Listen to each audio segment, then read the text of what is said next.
Hey, good morning. How are you, sir? Are we on? You should be on. Good yes. morning, ladies and gentlemen. Welcome to the regular meeting of the Madera County Board of Supervisors. Today is May 21st, 2019. Time is 12:04. I mean, sorry, 9:02. 9:04. We'll start with, are there any additions to the agenda, Madam Clerk? Mr. Chairman, there's no additions. However, we do have some revisions to the agenda. We need to move item 7H under our public hearings. It'll then become 6B. And then we need to pull 7I. Okay. County Council, can you please read into the record the closed session items? Yes, Chairman, members of the board, there are two items today for your closed session. The first is conference with your labor negotiators. The agency designated representative is Adrian Caleb, and the employee organization is all units. That's under Government Code Section 54957.6. Under Section 54957 is your second closed session item, and that's a consultation with your sheriff to discuss a threat to public services or facilities. All right, is there any public comment on either of the, or on the closed session? Seeing none? I'll What call was close that, to the, Mr. Chairman? yes. What was the one that, what, which one did you 7H say is you going to wanted to be, move? 7H H? is not a public hearing, it's going to be moved to 6B, and then It is a 7 public hearing? is not, right? The 7H was noticed in the paper as a 10:30 public hearing, so we need to move that to 6B. Oh, we do got to move that? Yeah, it's got, Yes. Okay, it's got to be, okay, that's what I thought she said, but It's not currently and needs to be. yeah. And then 7I is pulled per the department's request. All right, is there any other public comment? Seeing none, I'll call close to public comment and we'll adjourn into closed session.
this for you too?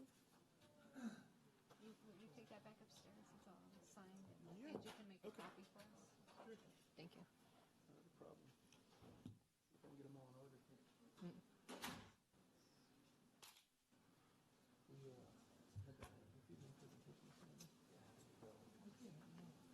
That's it for now, right?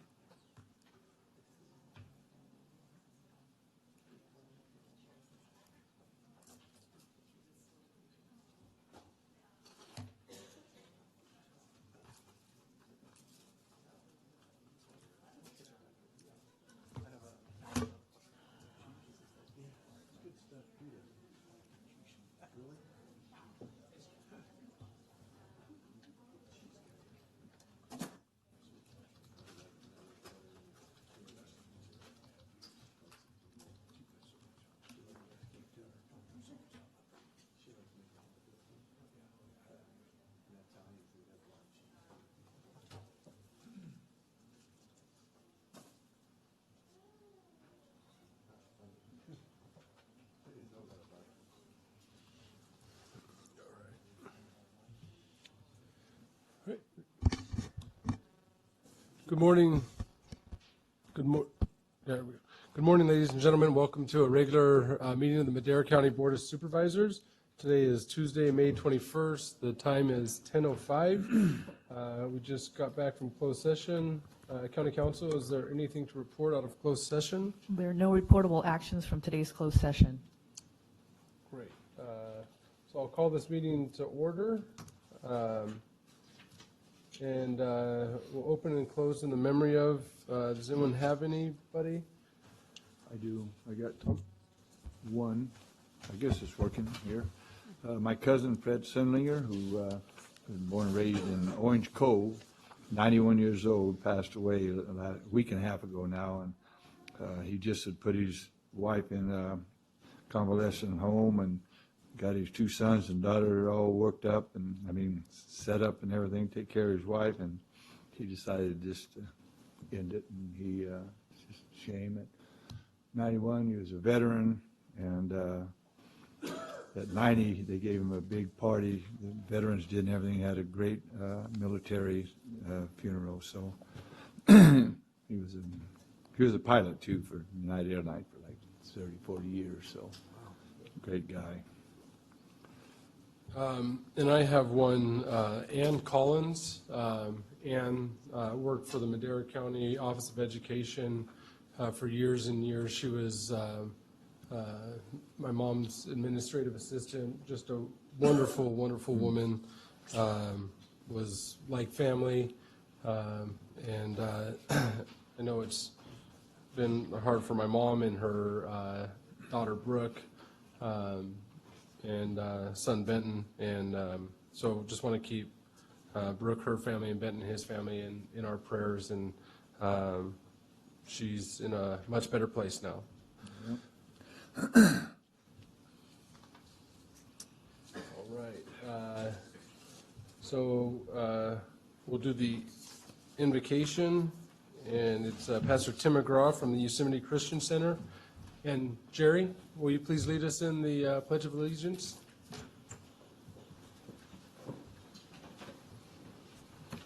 So Lord, we want to, there we go. So Lord, we want to thank you for all the good things that you're doing in our city. We come with appreciation. We thank you, Lord, for prospering us, and today we ask that you'd give wisdom and direction to this body of leaders, but also all branches of government around our city today. We ask you for wisdom, and you said you'd give it generously so that we can lead and decide and make decisions that will lead to blessing and prosperity for all of our citizens. So thank you for all these things. We appreciate it. We ask this in Jesus' name. Amen. Let's all salute our flag. I pledge allegiance to the flag of the United States of America and to the republic for which it stands, one nation under God, indivisible, with liberty and justice for all.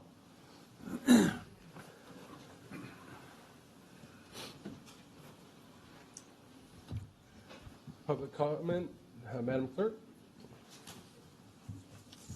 First 15 minutes of each regular session are set aside for members of the public to address the board on any matter under the jurisdiction of the board but not appearing on the agenda. The board will not take action on any items presented under public comment. Speakers are limited to 3 minutes. Anyone addressing the board is asked to print their name clearly on the speaker sheet at the podium and state their name and county of residence for the record. Come up here.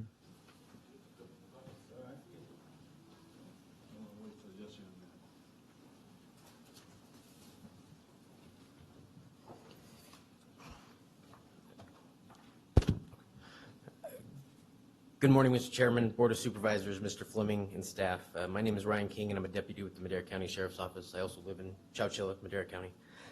First of all, I'd like to thank Supervisor Rogers for taking interest in one of my passions and inviting me to be here today. I'm here to talk about representing the Sheriff's Office, our community, and our country overseas at the 2019 World Police and Fire Games in Chengdu, China in August. I grew up in Madera County from the age of 4. I graduated from Madera High School, and I began my career in law enforcement when I was 19 at the Madera County Department of Corrections. At the age of 21, I transferred to Tulare County Sheriff's Department, where I continued my career for the next 10 years. During my first year of employment with Tulare County, I was introduced to a place I knew little about, the gym, and it lit a fire that led me to begin competing in the sport of powerlifting in 2011. In 2016, I made the decision to return home to Madera, where Sheriff Varney and this community welcomed me with open arms. Upon my return, I was reminded of what a tight-knit and supportive community we have here. These days, it's unique and rare to be so openly supported by the community that we strive to serve.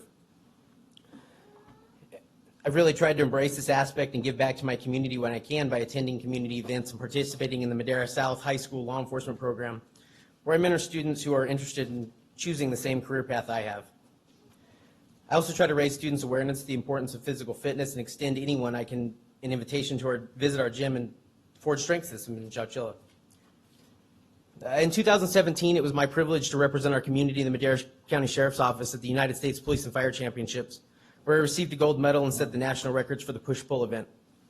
I also had the privilege of representing Madera County at the 2017 World Police and Fire Games in Los Angeles, where I defended the record I set in 2015 World Police and Fire Games in Washington, D.C., by taking a gold medal and setting the current world records for my weight division.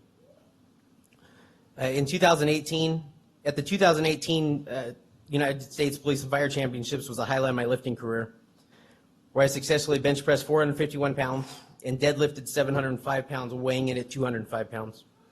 This performance set new national records and are currently the highest total of any weight class in the history of the United States Police and Fire Championships.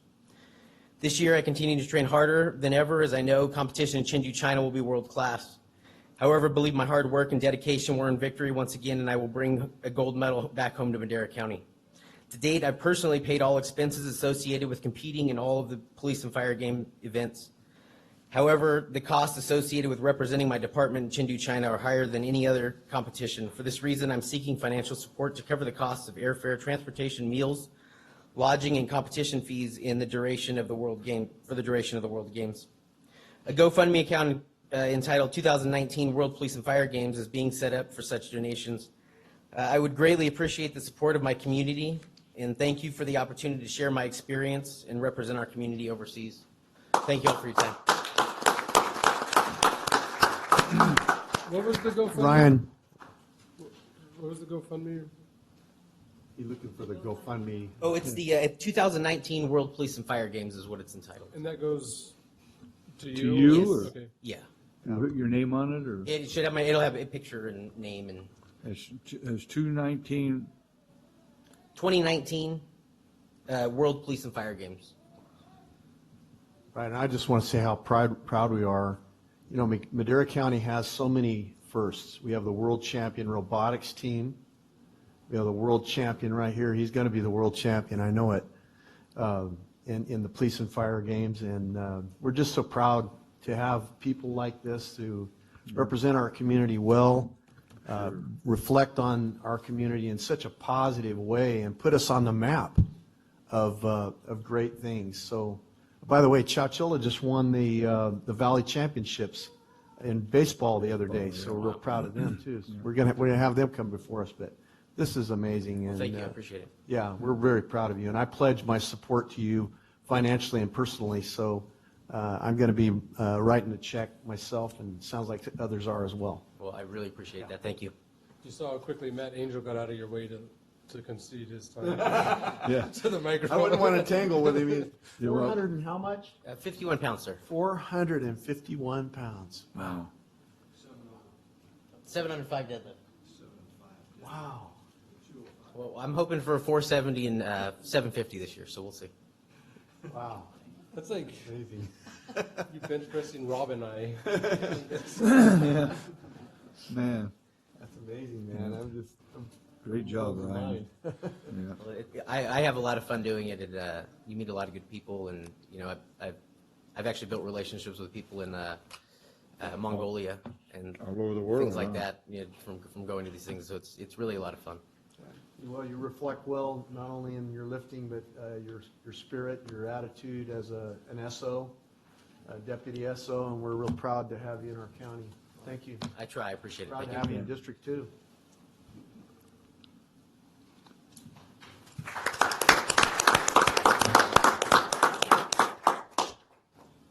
Yeah, that's the kind of people we need watching over us, that's for sure. Yeah. Super cool.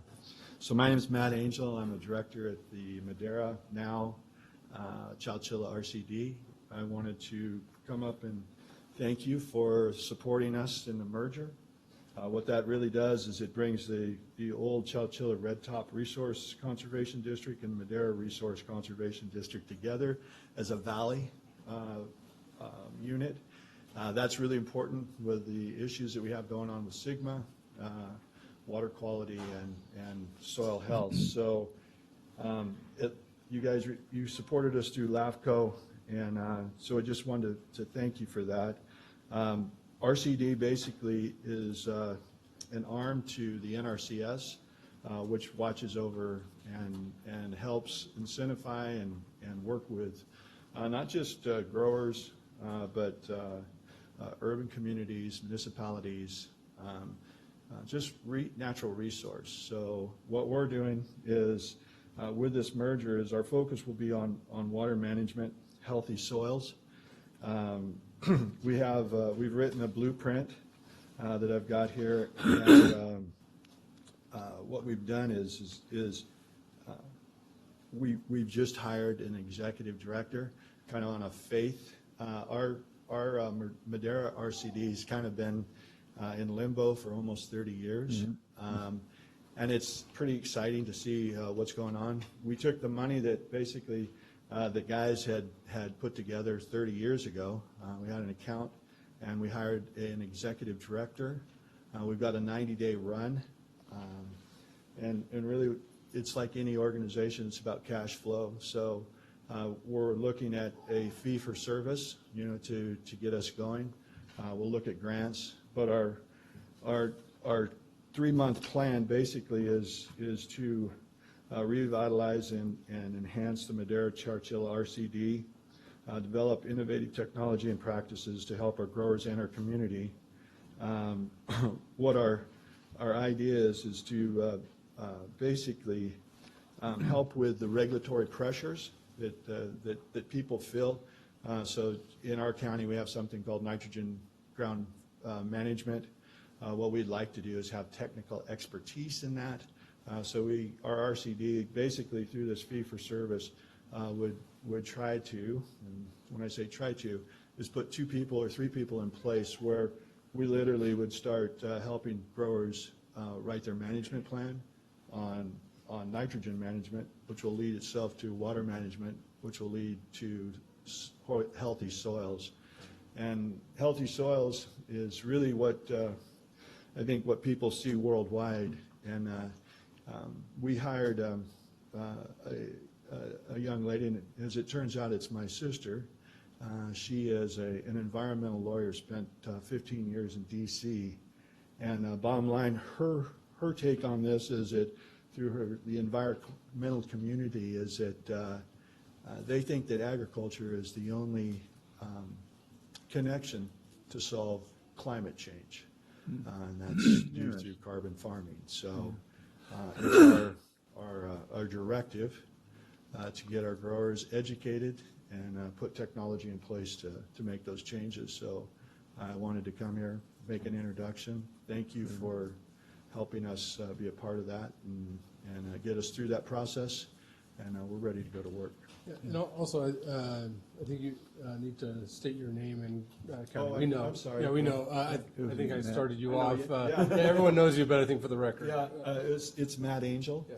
Yeah, and it's Madera Chowchilla RCD. That's who I'm representing. Tom, you had a question? Yeah, not a question. I'm just so happy.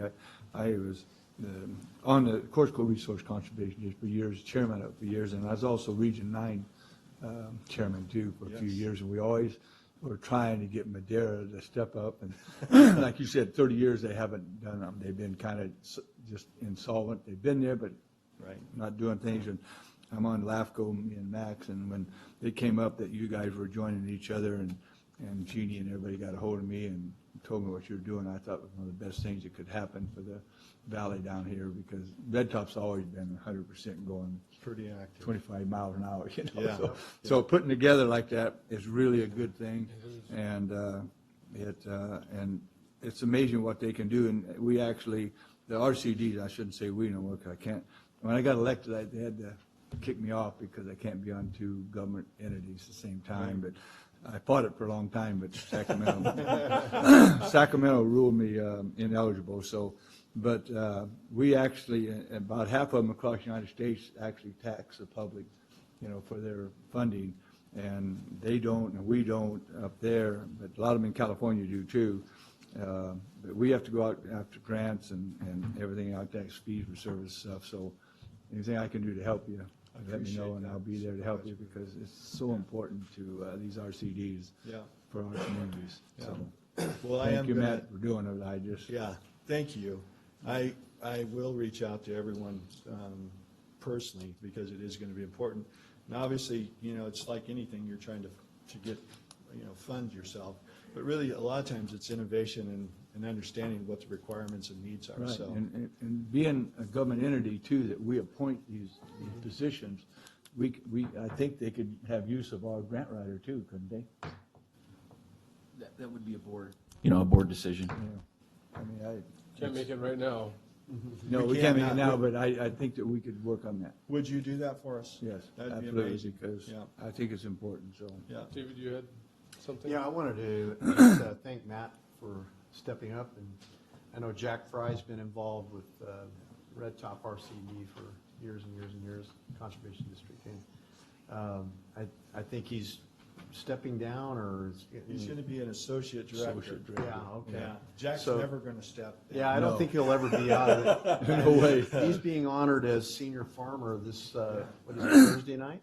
Yes. So, yeah, I appreciate his service and yours, and people don't understand the collective work that is done on their behalf, and the people that are involved in it. It's like 10% of the people do all the work for everybody, and All the lifting. yeah, all the lifting. Heavy lifting. We sit on about 24 commissions each, Yeah. so we know about that lifting, you know. Yeah. But thank you. Yeah, thank Yeah, you. you're a good guy, and Yeah, thank you. and I'm Yeah. really proud to see people like you in that place. And Appreciate it, Yeah. yeah. I'll be in touch. Thank you. We tried to get the state to say you were ineligible for this board, but they said no. They kept throwing it out. Because, we had tried to get the state to say Tom was ineligible for this board. They said no, it was voted in. All right, Tom, you had Yeah, I one more? just wanted to announce that this Thursday at Course Gold, 6 o'clock, I'm having my Course Gold Town Hall. And then the Yosemite Sequoia RC and D, not RCD, we just got another grant from the PG&E, $100,000 they gave us to give out for fuel reductions and cleaning up. And they've done it for a couple of years. This is the most I think they've given us. That's great. And the applications have got to be in by the 28th or 31st of this month. And so we got $100,000 to give away. excellent. I know, they really step up to the plate for us up there. And then on June 15th, we're having a fire safety in the foothills. We had one about 2 years ago. We'll have everybody there, PG&E, RCDs, if you want to come up to that one, from 9:30 to 1:30 in Oakhurst Elementary School. The sheriff will be there, our people will be there, CAL FIRE, PG&E, insurance companies, and try to educate, especially the new people that move in the mountains that have no clue of what it takes to live in our kind of areas, so we don't have another paradise in our area. So it's well attended and it educates the people, and so I just want people to know, I'm going to probably say this at every meeting till then because I think it's that important. It is. So, You'd have to, into the microphone, yeah, just for the. it don't work unless you come here. And I'm the chairman of that one too, Yeah. you assume it's quite RCD. So I'm glad you mentioned that because, there's a reporter out here that asked me, George from Sierra Online. Yeah. He basically asked what that looked like, these RC&Ds, right? And they say in California it's the best kept secret, right? But it's the most unfortunate thing because you said at Paradise, it was a travesty because at the end of the day, land management has to go back to local.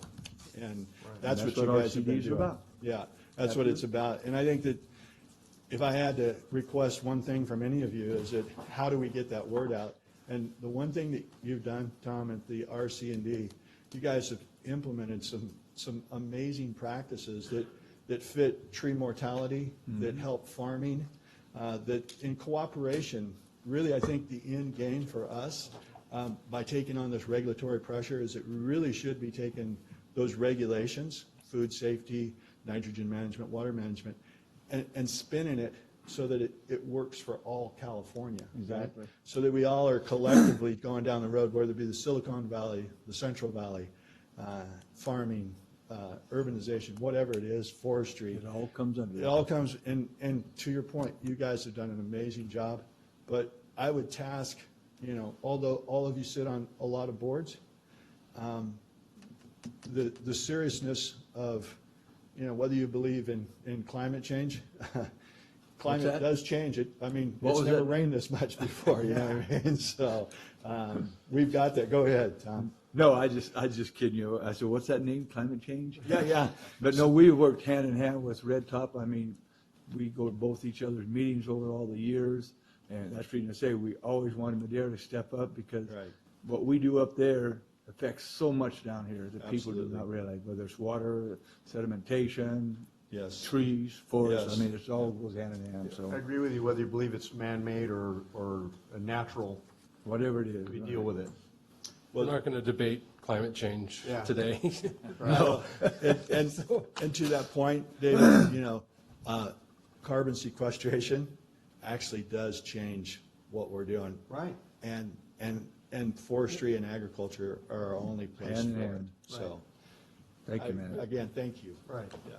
Thank you. And then I just have, I also have my coffee and conversation tomorrow morning at the Ranchos Cafe, 8:30? 8:30. And I just wanted, under public comment, to personally thank Todd Lyle and the Madera Unified School District staff. There was a kid that had come to me that has been having problems getting his diploma. There was some issues, and I called Todd and, the superintendent of this huge district. Right. Got into the weeds, figured out what was going on, and was able to get the kid his diploma after 6 years. So, Everyone that graduates is so important. yeah, I stay here. but just seeing that he cared that much about a kid that was there before he was even in the position, we're pretty lucky to have him here, so. Did the parents have to make a small donation to the school district, or? Yeah, he was on the crew team. It was weird. But just want to thank him for that publicly. All right, now, if there's no more public comment, Tom, do you want to talk to anybody else or go longer on something? Seeing none, we'll close public comment and we'll move to the consent calendar. Any items? Oh, Supervisor Wheeler, I just kept your name up there. You can be proud of me. You guys all did a great job on this one. Only item B, D as in B dog? and B as boy, in- the Agricultural Commission and Weights and Measures, that's $395,000. Is that dollars, are they gonna use that for the new office? Is that, it don't really, you look at the backup, it don't say anything about what they're gonna do with that money. And I'm just wondering, because it says it's transferring to the buildings and improvements. Steve's coming down. Oh, okay. Good morning. Good morning, Chairman. That is going to, the sheriff's building, so we are going to be putting those funds into that project. Okay, that's a pretty big hunk of money. It's more than we've got for a while, it said. Yes, yes. It's hard to judge that because it's the mill, What they pesticide buying, mill what they- tax yeah. and the But- unclaimed gas tax, so it's really hard to tell how much we're going to be getting Yeah. until we actually get it. Yeah, but in the backup, I mean, if you really, if you just put some, language, I mean, nobody can tell what that's for. I mean, it says building Right, and in the improvement. TOA, it does describe But it. in the board letter, if you just put that in there saying that, Yes. it's gonna be for that new office where we're remodeling from the sheriff's office, so it's a great deal. I mean, the other building is antique as antique can be, so it'd be really nice moving over there. But I just wanted to make sure the public knew what that was for, so thank you. Thank you. Thank you. Yeah. A lot of money. That's all I had. That's Everything it? else is just done really good. Staff did great. All right. Any other questions? Any public comment regarding the consent calendar? Seeing none, I'll call close to the public comment, bring it back to the board for action. Move to approve. Second? We have a motion and a second. Madam Clerk? Call for the vote. Supervisor Wheeler? Yes. Supervisor Rogers? Yes. Supervisor Rodriguez? Yes. Supervisor Poitras? Yes. Supervisor Frazier? Yes. Vote passes 5-0. Oh, thank you for talking so long. We got right to 10:30. We can go right into public hearings. Perfect. Isn't that what you wanted? I did. That's what I thought, boss. What a team. 6A. 6A, Board of Directors, Special Districts, Assessment District 89-1, Bass Lake Public Works Department, Maintenance and Operations Division. 1, consideration to redact resolution number 2019-050 and cancel May 21, 2019 public hearing.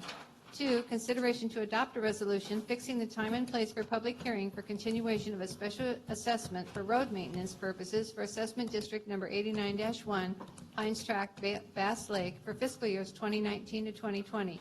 Set the public hearing for June 4, 2019 at 10:30 a.m. Good morning, Mr. Chairman, members of the board. I'm Al-Kal, Public Works Director. The reason we're redacting this resolution and setting it up for next, canceling the May 21st, which is today, setting up for June 4th, is when it was noticed, we didn't have enough time to advertise it to the public. So for one reason or another, it's better to come in as long as we do this before June 30th. So this is best to do that. It really didn't say anything in the backup why, so I wrote a big why it happened, but I figured that's probably Timing what it issue, was, but Supervisor. It was, we overlooked the timing matter, Supervisor. you just overlooked publicizing it? or Correct. Papers and stuff? We didn't have enough time to, it being published, Madam Clerk, correct? Yeah. So this is the proper way to do it. Well, it has to be, I mean, Absolutely. it just didn't get publicized? Right. There was just a miscommunication between the offices, getting it published in the paper, and we're required by ordinance, right, to publish it so many days before the Right. hearing and after. And so it was a miscommunication between the departments. Okay. Thank you. All right, any other questions? This is a public hearing. Any members of the public wishing to make comment on this at this time? Seeing none, I'll call close to the public hearing. Move Bring it to back approve? We have a motion and a second. Call for the vote. Supervisor Wheeler? Yes. Supervisor Rodriguez? Supervisor Rogers? Yes. Supervisor Poitras? Yes. Supervisor Frazier? Yes. Vote passes 5-0.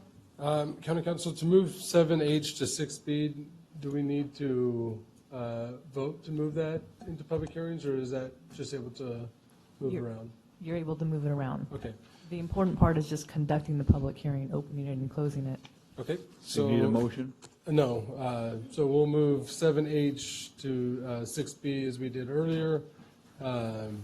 So for those of you at home with an agenda or in the audience with an agenda, 7H is now 6B, and we're taking that now. Madam Clerk? County Administration Department, public hearing, purchase of real property, 40232 Junction Drive, Oakhurst, APN 064-071-002. 1, discussion and consideration to adopt a resolution approving the purchase of real property located at 40232 Junction Drive, Oakhurst. 2, discussion and consideration of approval of transfer of appropriations number 18-137 in the amount of $50,000. Transfer from provision contingency appropriations to contingency to special payments, operating transfers out capital project for fiscal years 2018 to 2019, 4 votes required.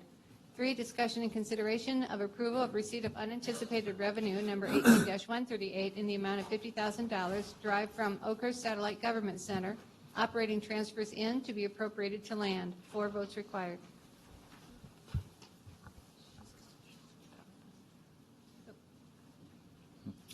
Good morning, Mr. Chairman, members of the board. Eric Fleming, your county administrator.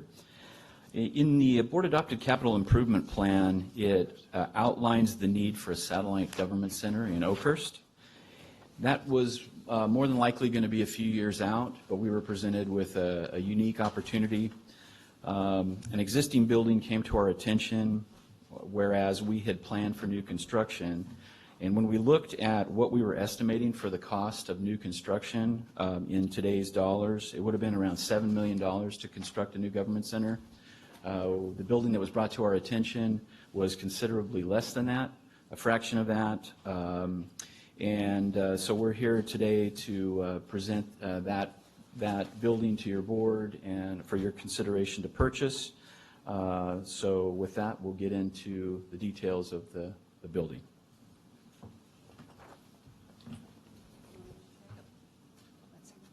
Is it on? All right, go ahead.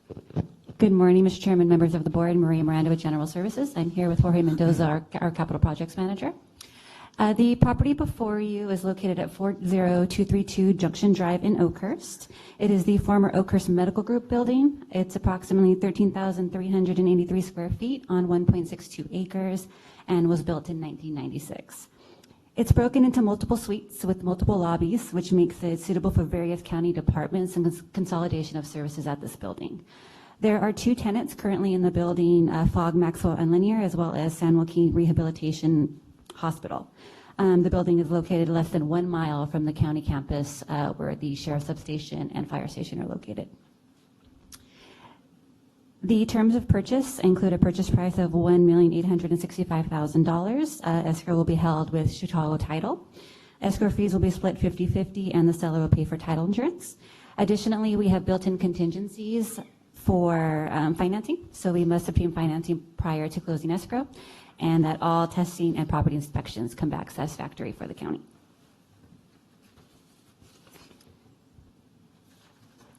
Here we have the sale brochure for the property, to showing a few pictures, as well as the floor plan and some preliminary space planning. I'll turn that over to Jorge to discuss the overall project scope in more detail, as well as our space planning. Good morning, Board of Supervisors. As Maria said, we have there's potential for multiple departments to move into the Satellite Government Center. Phase 1 will be relocating Building Department, which is currently located at Bass Lake. It's denoted on the previous slide on the middle section, green area. There's some minor modifications that are needed, basically extending the counter to accommodate building plans, and then accommodating or making modifications to some existing shelving, again, to better serve their clients. This is expected to be completed around September 2019, with an anticipated escrow closing in June of this year. There are some code compliant issues that we need to take care of. There's some exterior signage that needs to take place.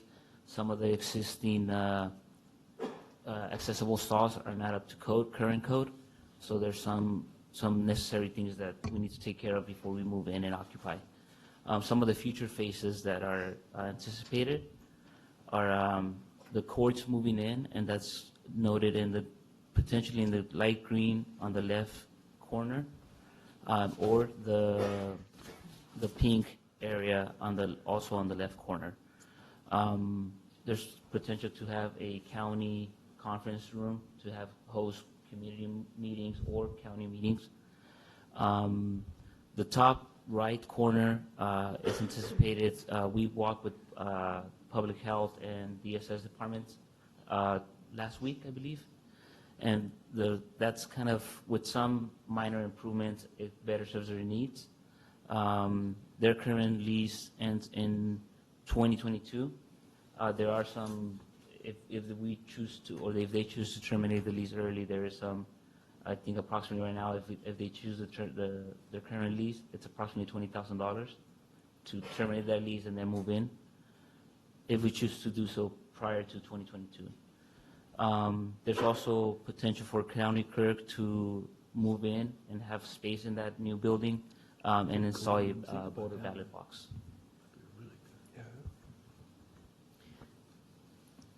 Administration is proposing tax-exempt lease purchase financing to purchase the building. The finance term would be over 15 years, and the county's estimated annual debt for the building would be $226,610, which would be partially offset by rent proceeds from the two tenants, which is roughly $70,000 per year. And with that, we're available for questions. Supervisor Wheeler? Yeah, thank you. Long time coming. We talked about this. We have that land up there in front of the sheriff's office and everything, but we looked at the prices of building, and we really got kind of pushed in I think, in a bind when the courts shut their court down up there. It was a hardship on everybody up there. I mean, it really is. And so one of the things that we looked at before this building came up for sale was to build some kind of facility where we could still have some court facilities on that piece of land we own up there. When we looked at this, when we all visited it a couple of months ago, that's the first thing that popped in all of our heads.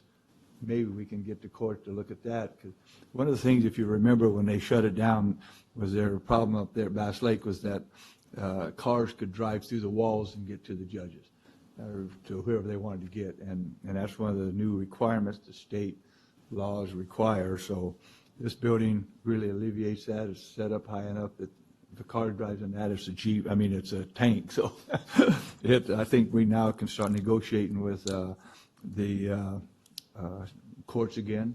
Say we do have a place now that they might consider having, maybe not the big full court like we have there, but because they didn't want to do that, they just want to have a satellite deal to do the minor things, traffic tickets, 1 or 2 days a week. kicking people out of their homes, you know, and stuff like that, evictions and stuff like that. So I thought it was a great idea. And then also I got a call from one of the fire people up there, volunteer firemen, worried about this because I've told everybody that's asked me about it when they found out about it that we will sell the land up at Bass Lake, which is very valuable, and it's kind of out of sequence with all of our being the center of our eastern Madera County for people to go get their permits and everything else.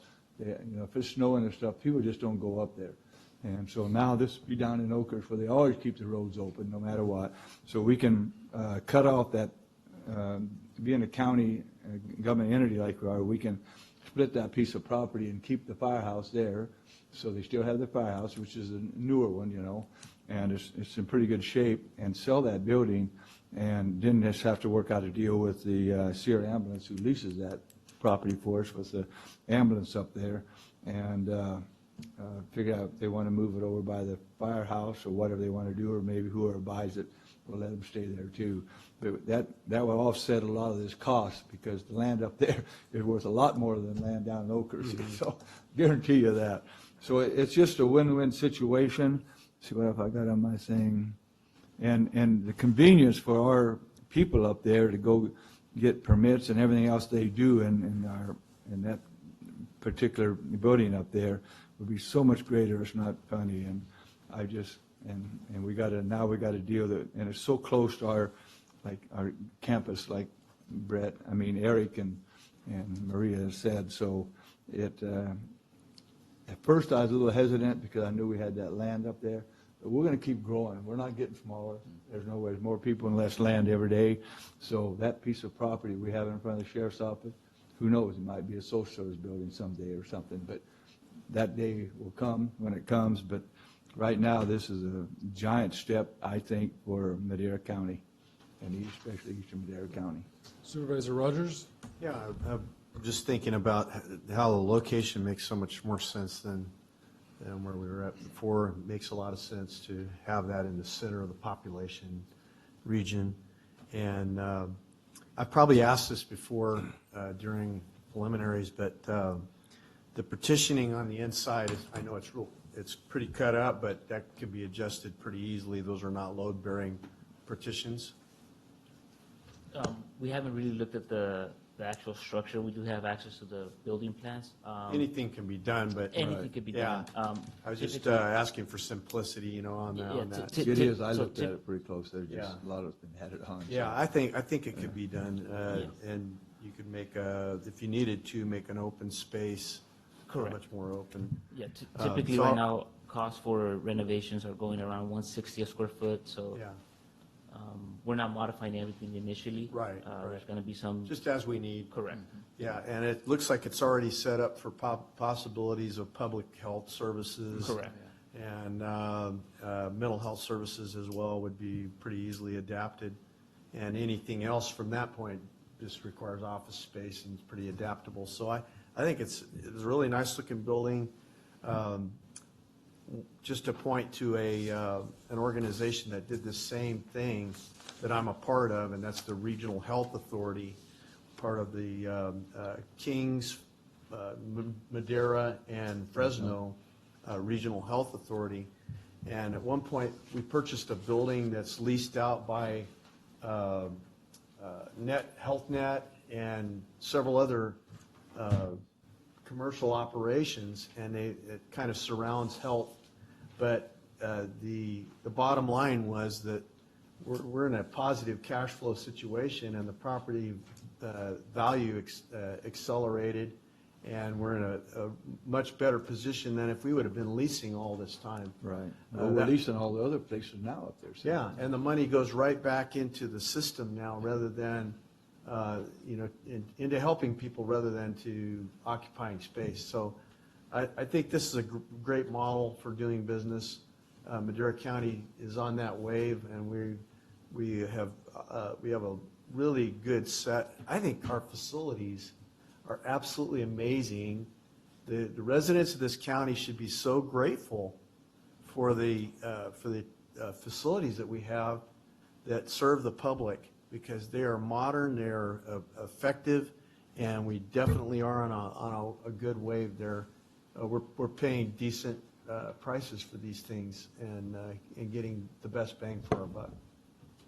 Thank you.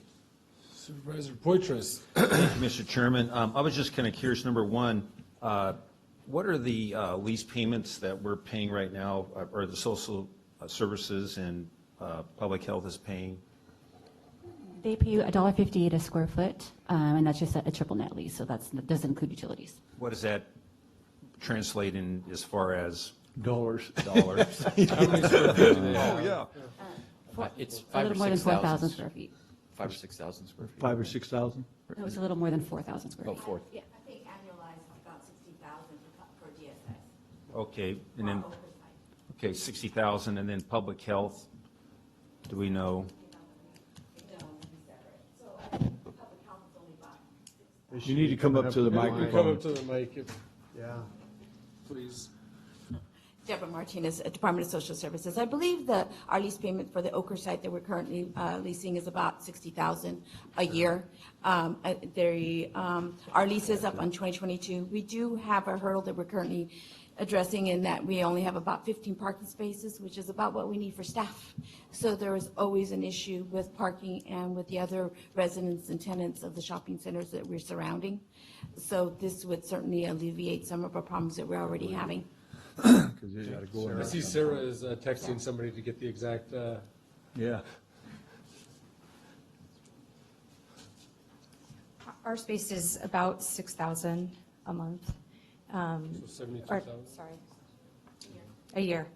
And we actually rent that space from DSS. Oh, That makes okay. sense. So we're Gotcha. conjoined with them. And that's what we were looking at in the new building, is that the space would be shared and we would have a similar arrangement. Okay, very good. And that is not, and when we look at tenant rents, we're not even considering that. We're looking at the, I guess it's the optometrist or something, or the eye surgeons, or They're paying $70,000. the rehab. Okay, looking at that.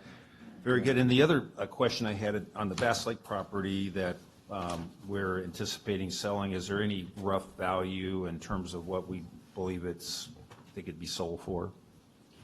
It's been very preliminary so far on the sale of it, that the courts actually have some equity in that building, so we're still working through listing it and how the equity portions works out. The courts are interested in transitioning that equity into this new facility. So we still need to get an appraisal done. It's very preliminary at this point since our building division is still there. And we've been working through the equity portion. But we do plan to get an appraisal and have some actual value so we can come back to you with an actual figure so you understand what the value of the property is. Okay, very good. Thank you. Good question, Rob. Just to point out, like Deborah said, their current facility only accommodates 15 or has 15 parking stalls. This facility has 81. Wow, that's excellent. Yeah. Regina's got it. Yeah, I see. Regina? Chairman and members of the board, I'd also point out that if you approve, the resolution also authorizes the filing of a notice of exemption. That's on the title of the resolution. The CEQA element is covered. Notice of tax exemption, yes. And Brett, I just, one more item. We got 81 parking spaces there, but if we want to, in the back, we could make a pathway over to the big parking lot between Sears and the Oca's restaurant.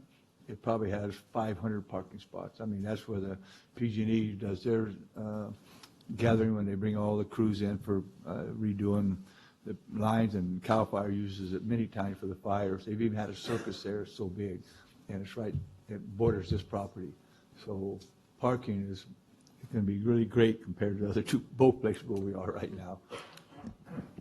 And now, so I have a question. So I know a lot of times DSS, you can't own your own buildings, correct, right? So if the county is owning it, would you still be paying a lease rate to us? Would that be on top Yeah, of? so long as whatever you're charging us, we are market able to rents? then Okay. claim back towards the federal and state.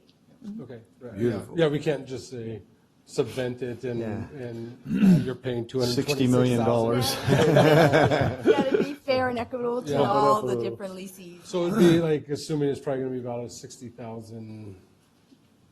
Well, we have not actually gone into what, because, there's a certain amount of renovations that are going to be necessary. Not a whole lot, because the space is pretty good. We went through it all in regards to number of offices, and the lobby's excellent. And so there's lots of areas of it that's not going to require any kind of changes, but the ultimate price that will be charged by foot is going to be dependent on when those costs are actually So computed. it would just be like like tenant improvements, and we just finance that through the lease rate, right? That's normal. Okay, so it could be, so we can cut into this 226 just with you renting from us, right? That's right. Mr. Chairman, also in addition to that, the courts would be paying rent for their space, so that's another revenue source. Right. And Mr. Chairman, to add to the financing part, the terms of the lease that we're entering into allows us to prepay without penalty up to 10% per year. So if there are funds, i.e. generated from Bass Lake, that your board wishes to pay down principal, that can be done without penalty. That'd be recommended. I always like paying Darn that off. Yep. So, Our modus operandi. to point out, if this is on a $7 million facility, that would be, if we were to build this brand new, we wouldn't have any leases coming in. If we had put 20% down and financed the rest of it, it's about $522,000 a year just at 5%, which we probably couldn't even get that rate for that kind of a loan. So, we're cutting that back by $300,000 a year over, with financing. Right. I mean, the cost of that building is actually going to be like, 10 million, 15 million. So I think this is just a smart way of doing business, and instead of building something new, buying the land, developing it, we have something that's already there. So I think it's a good idea, and it will be covering most of our costs already in terms of debt service, so good job. And then on the tax exempt lease purchase financing, explain, because we're not leasing it, right? There's not a third party in there, so this is not a lease back. If you can explain tax exempt lease financing, lease purchase financing. Yes, Mr. Chairman, members of the board, Joel Begay, County Administrative Office. What we are actually doing, there's two things that we're doing. We're lumping together the financing of the Oakers facility together with the ag building. And that is really for a strategic reason. Since there are private tenants in there that occupies 20% of the space, that does not normally by itself would not meet the tax exempt status. By merging the financings together, we're able to reach that threshold, and therefore the entire financing would be tax exempt. Just a case in point, non-tax exempt is 4.8, 4.9. We will be getting 2.8 for this financing, which is a really great percentage. Yeah, I thought that was important. Right. Very important. To highlight. I Thank love you. creative financing. You should. You know, let me, if I may, I didn't punch up, but Supervisor Rogers? I want to point out too that this has been the way we do business over and over again throughout the last many years here. And this is what has achieved the AA bond rating that we have. And we'll push this even further because we've been smart with the people's money. And I think that is really, really important to note, that we've gone from severe debt at one point to paying off all of that severe debt, and are in a positive situation countywide. To do that is an amazing thing, and we've got some great financial people that have really kept us on top Stepped of up that. to the plate. We're really grateful for that. Thank you. All right, are there any other questions from the board? This is a public hearing. Are there any members of the public wishing to make comment at this time? Seeing, I just wanted to add one quick notion, Chairman Matt Trieber, Community Economic Development Director. We're certainly excited in my shop about the potential here for the building and getting relocated out there. I think it provides a lot more opportunities to serve the public than what the existing facility does. We'll be able to have meetings in a county facility. Oftentimes we'll meet with folks at the Yosemite Bank building or different locations, so it'll afford us that opportunity to be a greater presence out there, so we're excited for that. Just wanted to share that with the board and thank admin for it. yeah, we'll keep your rent at a reasonable rate.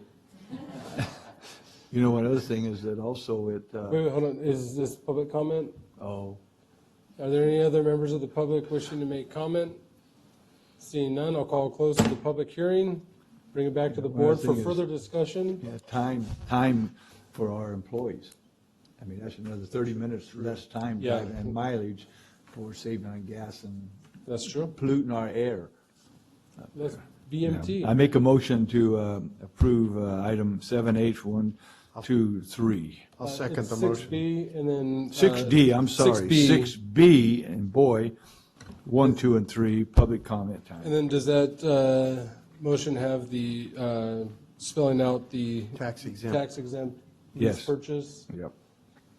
All right. And it's seconded, yes. Call Madam for the Clerk? vote. Supervisor Wheeler? Yes. Supervisor Rogers? Yes. Supervisor Rodriguez? Yes. Supervisor Poitras? Yes. Supervisor Frazier? Yes. Vote passes 5-0. Good job.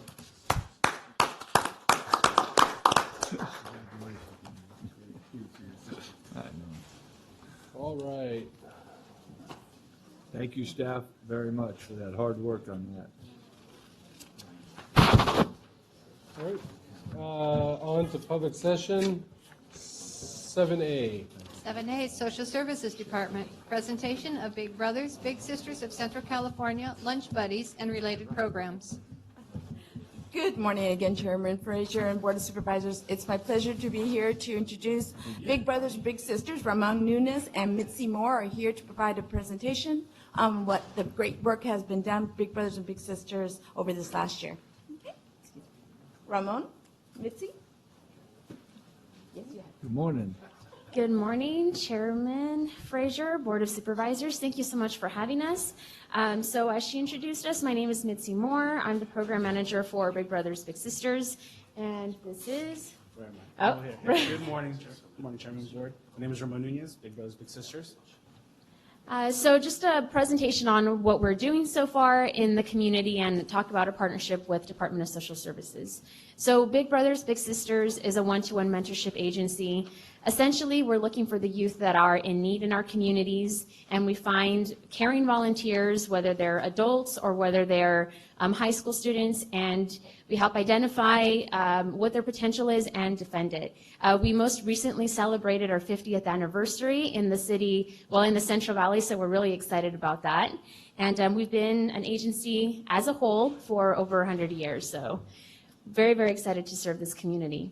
A rundown of our programs, and as the manager of the adult-based programs, I cover the community-based, Lunch Buddies, Bigs in Blue, our newest program, Beyond School Walls, and we also have our site-based program with the youth called High School Bigs. It's not coming up 1 second. We don't. Oh, it's not? Okay. Am I just going Yeah, really we're quick? black and blank here. Okay. There, no, that's. Beautiful smile.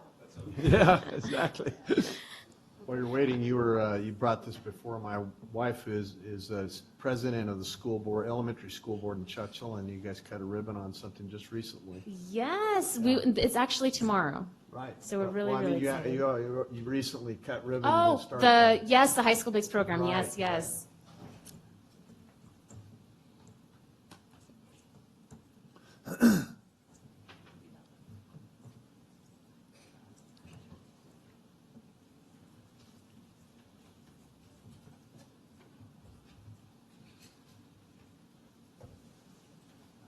That was in Churchill, by the way. Yes. Yeah.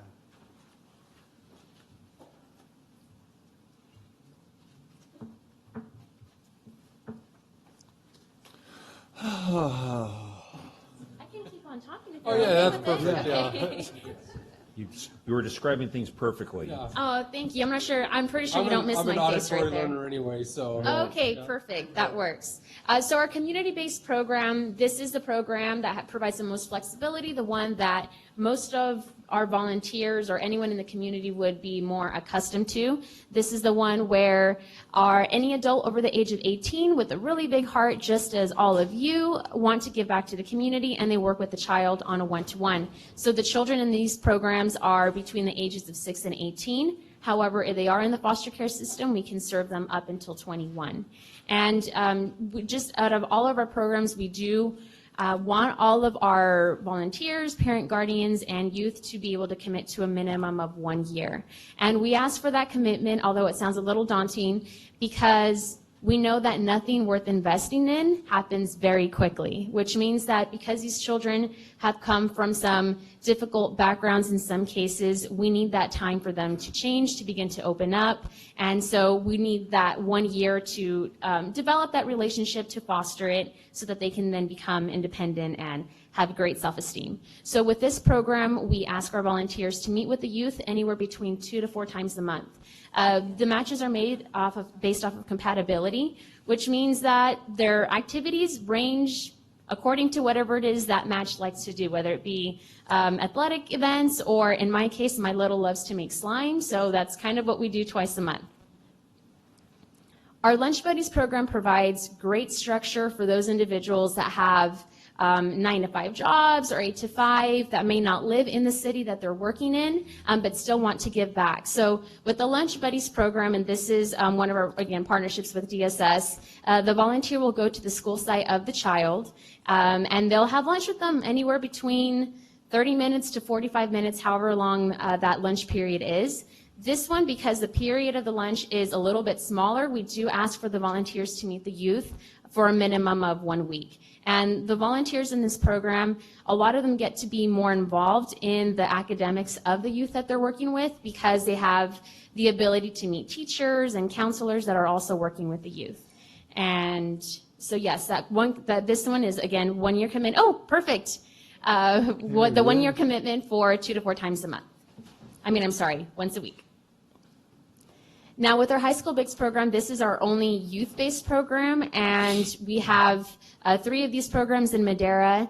We have a great opportunity for young individuals to become leaders in their own community. So our volunteers in this program are high school students. They meet with youth at their elementary school after school for 90 minutes for about roughly an hour and a half.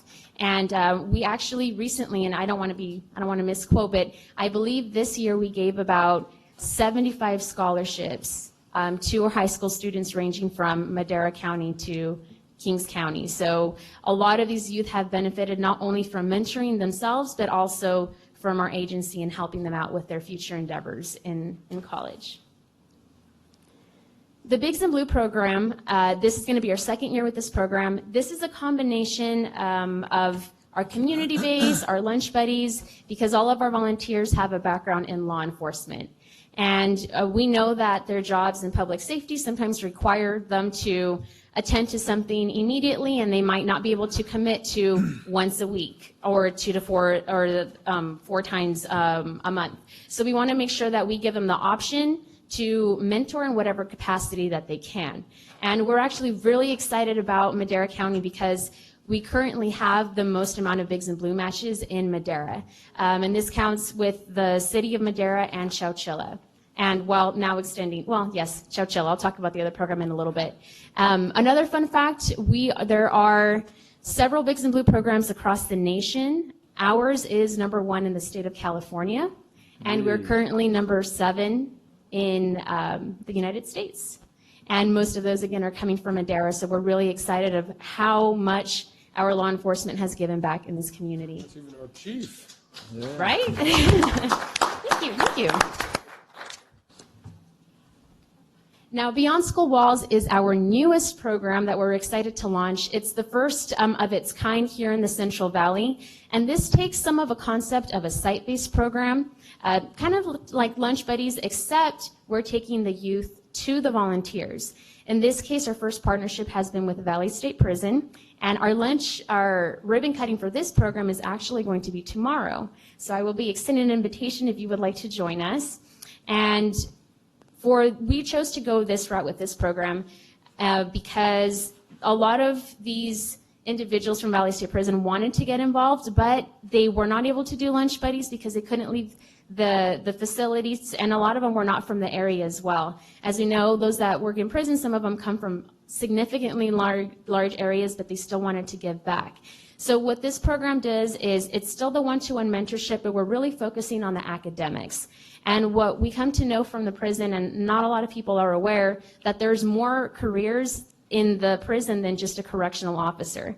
There are psychologists and teachers and auditors. And so we're exploring different avenues for the youth to see what other things there are out there to do. So this program is actually the first that is geared specifically towards middle school students. So we're working with Wilson Middle School, and we take a bus. They meet with their mentors only once a month, and we take them in a little bus and we take them to Valley State Prison.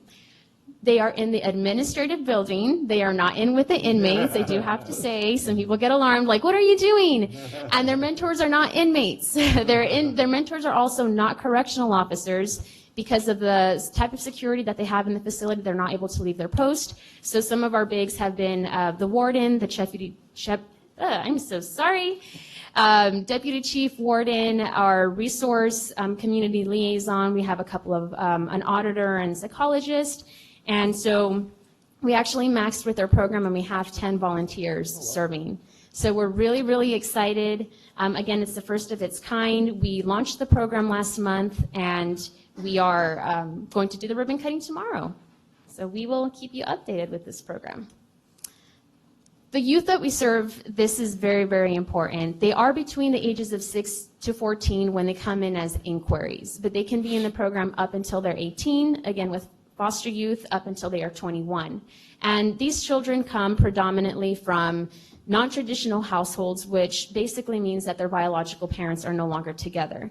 And this is becoming more common. Now we mostly have a lot of single moms that contact us. We do have children that we serve through foster care, some that are being raised by another family member. They are, again, predominantly low income, and many of them face additional hardships. Some have incarcerated parents. Others are bullied in school, or maybe they come from migrant parents, so there's a language barrier in terms of them receiving additional help, or they might be the only child or come from a really big family. But the Department of Social Services has been very supportive in identifying some of these children that they come across and referring them to our program. So we receive inquiries from DSS, we receive them from counselors at school, other members of school, or sometimes the parent or guardians will call and contact us themselves. Another important part to know is that we have about 50 or so children on the wait list in Madera. And so the need is very great. When we enroll the children, we have to make sure that the parents understand that we are creating a partnership. So the volunteers are not responsible for fixing and changing the life of their child like this, and it's always going to be better. We know that this is something that if we want to create a brighter future for this child, it's going to take work and it's going to take a community. So we really want to make sure that the parents understand that this is a partnership, but we also want to make sure that the youth understand that they also have to commit to the program as well. Because we know if we want there to be change, it has to start with us as well. So all of the children that we're serving that have been on the wait list, they all want to be part of the program. And I think that's very important to highlight. This isn't something that their parents are making them do. This is a personal choice. And unfortunately, once the children are on our wait list, we can't promise them when they will be matched because of the compatibility component. And so the need for volunteers is always great. If any of you know of anyone that would be a great volunteer, or anyone in the audience, please get in contact with us. But yes, the need is very great, and but we have some amazing youth that we have been working with. So a little bit on the referral process. Again, DSS has done a phenomenal job in referring youth to us. We have matched quite a few. I believe this year we matched about 7 or so youth, in addition to some that were already being served. And so this number is only expanding. One of our Beyond School Walls littles in middle school is actually a foster youth herself. So we are continuously wanting to serve as many youth as we can. Even if not all of you are going to be able to be bigs, we still encourage you, any of you that know a child that can receive the services, we really encourage you to contact our agency. The benefits to the littles just goes on, and I want to say most of this is being seen at the schools. Sometimes the schools, bless you, will identify the children and they might see that their grades are falling and they think, well, why are they not doing well? Is it that they don't understand what's going on? We come to find when we interview these children and we get to speak to them on a one-to-one, that many times the root of the issue is that there's so many things going on at home, it's hard for them to then focus on what's going on at school. Their priority is more of survival, it's not anything else. And so we see that once they have a mentor that's taking the time to work with them, to ask them how their day is going, a mere 2 to 4 times a month, and there's about 30 days, 28 days in a month, it makes a huge difference. And once that child's self-esteem starts to grow, everything else falls in place. So we have seen a lot of the growth and changes with our Lunch Buddies program, especially when the teachers come to us and tell us, hey, this child was getting F's or D's and now they're getting at least C's or B's. What are you doing that's different? It's only a conversation at least that they're having. So there are so many benefits to the littles, and they really start looking forward to their future and what they have in store once they hopefully get to high school and continue on in their path. And so some of our events, apart from the mentorship, the one-to-one, we really try to incorporate them and offer different opportunities within the community. So summer events, especially for lunch buddies, we don't want their mentorship to stop at the end of the school year. So we try to do different events, either donations from the community or different things that we put up. We want them to be as involved as possible. This Friday, we're actually going to be taking, with our Madera and Fresno County matches, they close down Wild Waters for us, and we get to take all of our matches there. So we're really excited for a lot of the youth. This is the one really big event because some of their families are not able to take them on their own. So it's nice that we're able to provide this for them. The soccer clinic, some of you may be familiar with. We have one in Madera. We also have one in Oakhurst. And this is one of our few events, actually I believe our only event, that is not exclusive to Big Brothers Big Sisters. Anyone in the city of Madera is able to join. And so we'll have like Fresno Fuego or different teams come out and coach the children, and they just have a great time. We also have our holiday party, and it takes place at JBT over where we're located on Industrial. And they have been so generous every single year. They make sure that every child walks away with a toy.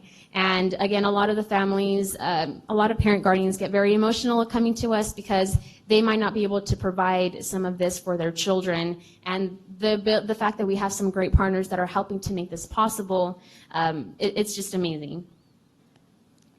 So I'm going to stop really quick, and I'm going to bring Ramon over here, and he's going to talk to you a little bit about one of his current matches with one of our foster youth. Absolutely. Well, thank you for having me again. Good morning. Well, a little bit about me. I started in January, and one of my first assignments was to get familiar with the children that are on the wait list, so I read a lot of the files. One of the files that stood out to me was Alessandra.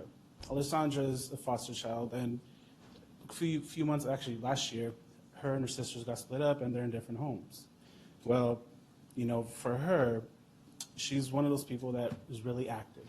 She really likes school. But, you know, again, that household that she is in currently, you know, it might not be as conducive, you know, to the academics as we would like. One of the good things that she is, though, is that she loves to run. She loves to work out. So based off of reading that, you know, I was able to get that she is a very hyper little girl. You know, she's really hyper. So here comes Ashley, you know, back in March. She walks in through the door. She's like, hey, good morning. How are we doing today? I was like, oh, awesome. You know, I love this personality. You know, she works for California Teaching Fellow. She's a Fresno State student. She just wants to give back to the community because Ashley, when she was going through at high school, she was getting bad grades. You know, she wasn't focusing on school until somebody told her, which was her counselor, told her, if you don't focus, you're not going to do good in school. So this counselor, high school counselor, mentored her from freshman year all the way through high school, and now she's at Fresno State. One of those questions that we asked in interviews, why do you want to be a big? She answered, I want to be there for someone like someone was there for me. You know, and one of those, that just really, you know, caught me off guard, and, you know, it's just one of those things that one of those answers that you really want to hear. Now, not only that, but she loves to work out. She loves to run. She goes and runs at Lions Park almost every day, she says. And so, well, you know, we have a foster child who loves to work out, who loves to run, who's really high energy. I have a big sister who loves to school, who wants to give back. So when it came time to have them do the meet and greet, you know, meet and greet is where we take them to the house, take the big sister to the house and introduce them to the little, and, you know, we have to give them some time to get to know each other. Well, from the moment that they found out that they were going to be matched, it was difficult for me to be able to stop them from having a conversation because they were just going back and forth. And I was like, well, this might seem like a really redundant question, but how about I had to separate Ashley and was like, hey, Ashley, like, what do you think? She's like, oh my God, I love her. You know, I want to be her big sister. I asked Alessandra, like, hey, so how do you feel about Ashley? She's like, when can we start? She's like, can I see her today? Can I go out with her today? Can we go run? She's like, well, you know, I think so. So when I asked them, you know, those routine questions, the first question that came out of Alessandra's mouth was, Ashley, can we go today? Ashley was absolutely. So from that point forward, they've seen each other every week. They go run at the park. They go get ice cream. You know, now that she's done with her finals, I was able to have a conversation with her, and she loves this little girl. She loves being able to be there for her. Not only that, Alessandra says the same thing. She's actually excited. She has this new upbeat sense in her that she, says that she hasn't felt before. And now that she has a sister, she has a big sister now. So this is the type of stories that, I love to share because that is part of my job. And, I have plenty of other ones, but I don't want to take too much of your time. But yeah, this is a match story from Alessandra and Ashley. Thank you guys. Thank you for sharing. Again, we are very grateful for our opportunity to be partnered with Department of Social Services for all of your support. Like Ramon said, just as that story was great, we have so many others, and a lot of that would not be possible thanks from your thank you to your contribution so much. Ooh, did I press something? Okay, so we're very grateful again for the partnership, and we only hope that this model, this partnership that we've had for 5 years, is something that can also be replicated from other counties, because I know that Madera County is not the only area that has need, and we hope that other counties can jump on board to the great things that are happening here. And I have to say, being a manager and working again with several counties, it has been a true privilege to be able to see how generous Madera has been, not only helping us financially, but also the time that they take to help raise these children. We're extremely grateful. So thank you all very, very much for the opportunity to come here and talk to you. Thank you so much for your support. And I hope our phones go off from all of you calling us to be bigs. So thank you very much. I don't know if anyone has questions. Do the bigs get, just real quick, when they get specific training on how to engage their little, all of that, or do you just have to go over and figure it out yourself? Yes, absolutely. We actually have a very rigorous enrollment process, because child safety is our #1 priority. We want to make sure we filter out anyone that we do not feel is going to be a good fit for the program for the children. The volunteers do have their own interview that they go through, and we ask them so many different questions to identify that, one, they are going to be a good fit. They do have to get their background check, and if they're lunch buddies, they have a secondary one through MUSD. They also have a training that is specifically geared for child safety, as well as what to expect during the match. And something that's very important to know is that once the match is established, we help foster that match throughout the entirety. We know sometimes absent parents can come back to the picture. Life happens, and we don't expect that our volunteers are going to know everything about how to fix it. So every month we're in contact with them as much as the families need us. We're there to help them out as much as we can, to refer them to different resources. So again, we try to do as thorough of a job as we can. I know that was a very long-winded answer. No, that was, I just want people to understand that, so that, Yes. because a lot of people will feel like, I would do it, but I wouldn't know what to say. I don't know how to do it. So I think that's important for people to know. Yes, we definitely coach and support everyone. Right. Any other questions? All right, thank you very much. Any public comment on this? All right, close public comment. And we will go to 7B. 7B, Public Works Department. Proclamation recognizing May 19th through May 25th as National Public Works Week in County of Madera. Whereas the Public Works Department provides services for our community, county, and are a vital and integral part of our citizens' everyday lives. And whereas the support of the community is vital to the efficient operation of public works systems and programs such as water, sewers, streets, fleet maintenance, building maintenance, wastewater treatment, solid waste collection, and airport operations. And whereas the health, safety, and comfort of this community greatly depends on these facilities and services. And whereas the quality and effectiveness of these facilities, as well as their planning, design, and construction, is vitally dependent upon the efforts and skill of public works officials. And whereas the efficiency and effectiveness of the qualified and skilled staff contribute to the quality of life that residents and visitors alike enjoy and rely upon from the County of Madera. Now therefore be it proclaimed by the Board of Supervisors that we recognize and extend appreciation to our dedicated and skilled staff, and hereby proclaim the week of May 19th through 25th, 2019 as National Public Works Weeks. And be it further proclaimed that the Madera County Board of Supervisors requests that all citizens and civic organizations acquaint themselves with the issues involved in providing public works services to our community, and to recognize the contributions which our public works employees make every day to our health, safety, comfort, and quality of life. Oh, I know, yeah. Oh, you see it, Rhonda. Thank you, Madam Clerk. Mr. Chairman, members of the board, Ahmad Al-Kayat, Public Works Director, here with a selection of our dedicated staff. Some of them could not be here because they're publicly working at Public Works. Publicly working. Yes, sir. National Public Works Week celebrates and honors the tens of thousands of men and women in North America who provide and maintain the infrastructure and services collectively known as public works. The American Public Works Association started National Public Works Week in 1960 to call attention to the importance of public works in community life. The week seeks to enhance the prestige of the unsung heroes of our society who serve the public good every day with quiet dedication. The Madera County Public Works Department strives to provide quality customer service to the constituents of Madera County through communication, partnering, collaboration, and maximizing the use of available resources to effectively and efficiently execute the duties of the department in service to the public.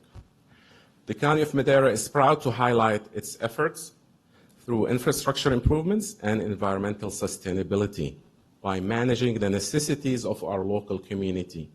It is with pride that the Public Works Department continues to grow and become even more flexible to provide prompt and professional assistance to our constituents. Please join me in celebrating National Public Works Week.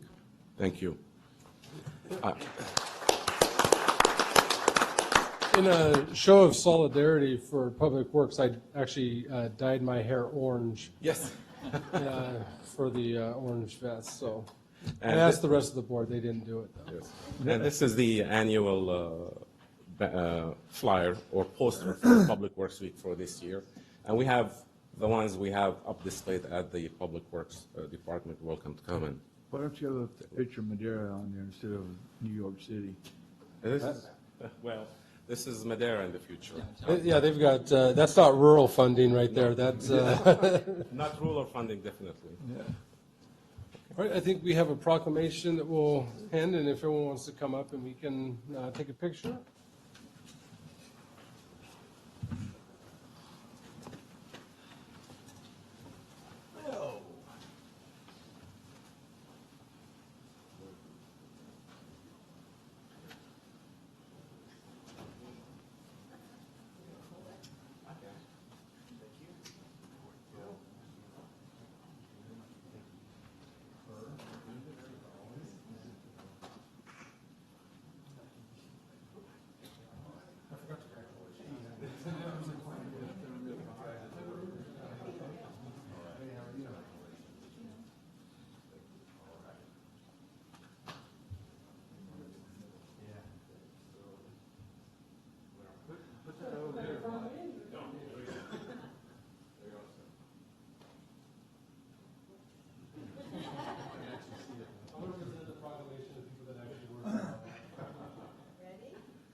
Yeah, I'm gonna go, I'm gonna hit some others first.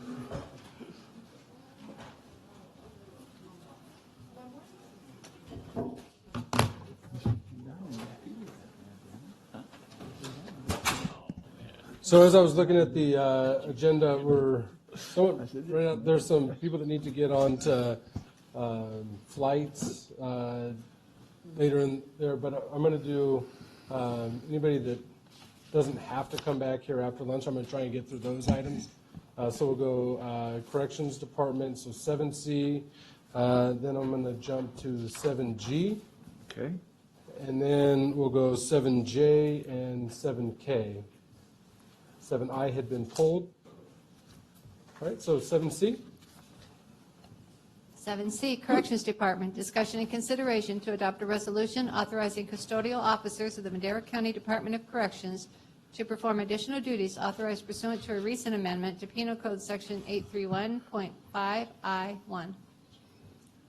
Mr. Chairman, members of the board, good morning. Chief Manuel Perez, the Director of Madera County Department of Corrections. Just basically how it says, more duties as assigned, which basically what's going on is just everyday work that we do in the facility. And what it does has a legislation that supports the classification, the cell searches, the strip search, per policy. And this here just language that supports what we do every day. Perfect. Are there any questions regarding this? Move to approve. Second. Any public comment regarding this item? Seeing none, I'll call close to public comment. We have a motion and a second. Madam Clerk? Call for the vote. Supervisor Rogers? Yes. Supervisor Wheeler? Yes. Supervisor Poitras? Yes. Supervisor Rodriguez? Supervisor Frazier? Yes. Vote passes 5-0. And actually, we're going to do 7D as well, because I realize that it kind of goes hand in hand. I think you can read that. 7D, County Administration Department, Human Resources Operations Division. Discussion and consideration of approval to ratify the side letters of agreement with the Correctional Officer and Management Bargaining Units, effectuating support of the board's resolution authorizing Madera County Corrections staff to perform the duties outlined in Penal Code Section 831.5 pursuant to Assembly Bill 2197. Thank you very much, Chairman. This is an item that's related to item 7C, and it was important for this item to move forward and for side letters of agreement to be put in place with the impacted bargaining units to show their support of the legislation that was just discussed in item 7C. Any questions?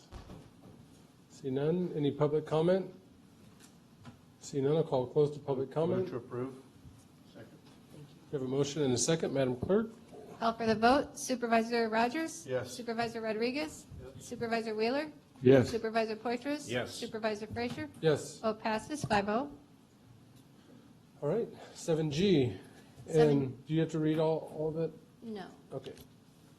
County Administration Department, Human Resources Operation Division. Discussion and consideration of approval to amend the classification plan for the Public Health Department effective July 1, 2019. Good morning again, Adrienne Caleb. Beside me is our Public Health Director, Sarah Boss, and we are here to present the proposal for a new classification within the county system for Public Health Officer. This is a medical doctor, and this individual will serve as the Medical Director of Public Health Programs. And I don't know if there's anything you'd like to add, Sarah? We're very excited about making this move to a full-time public health officer. It adds a lot of credibility to the department to have a medical director over our clinical programs and would be incorporated into the executive team as a co-department head with me in directing our programs, analyzing the data and the medical information that we're receiving about the health of our residents and how we can provide clinical services to get upstream and prevent illness and create a healthier community. Great, and that, I think it says a lot about you to bring in a co-department head, knowing how important it is to the community. So thank you for bringing this forward, showing where we were at before and where it was just a contract service that we didn't really get that interaction specifically focused on our unique needs. So thank you for bringing this forward. Is there any other questions or comments? Seeing none, any public comment regarding this item? Seeing none, I'll call close to the public comment, bring it back to the board. Move to approve. Second. We have a motion and a second. Madam Clerk? Call for the vote. Supervisor Rogers? Yes. Supervisor Wheeler? Yes. Supervisor Poitras? Yes. Supervisor Rodriguez? Supervisor Frazier? Yes. Vote passes 5-0. Sarah. Thank you. You don't have to wait until after lunch now for us. All right, 7J. 7J, Public Works Department, Engineering Services Division, Solid Waste Management. 1, discussion and consideration of approval of an amendment to MCC number 11255-18 with HCR Engineering in an amount not to exceed $220,000 for solid waste management consulting services and authorize the chairman to execute the agreement. 2, discussion and consideration of approval to authorize the auditor controller to issue payments for contingencies up to 10% of the contract award amount per established county policy. 3, discussion and consideration of approval to authorize the Public Works Director to solely issue and approve contract change orders in accordance with Public Contract Code not to exceed authorized contingencies. Good morning, Mr. Chairman, members of the board. Jared Carter with Public Works.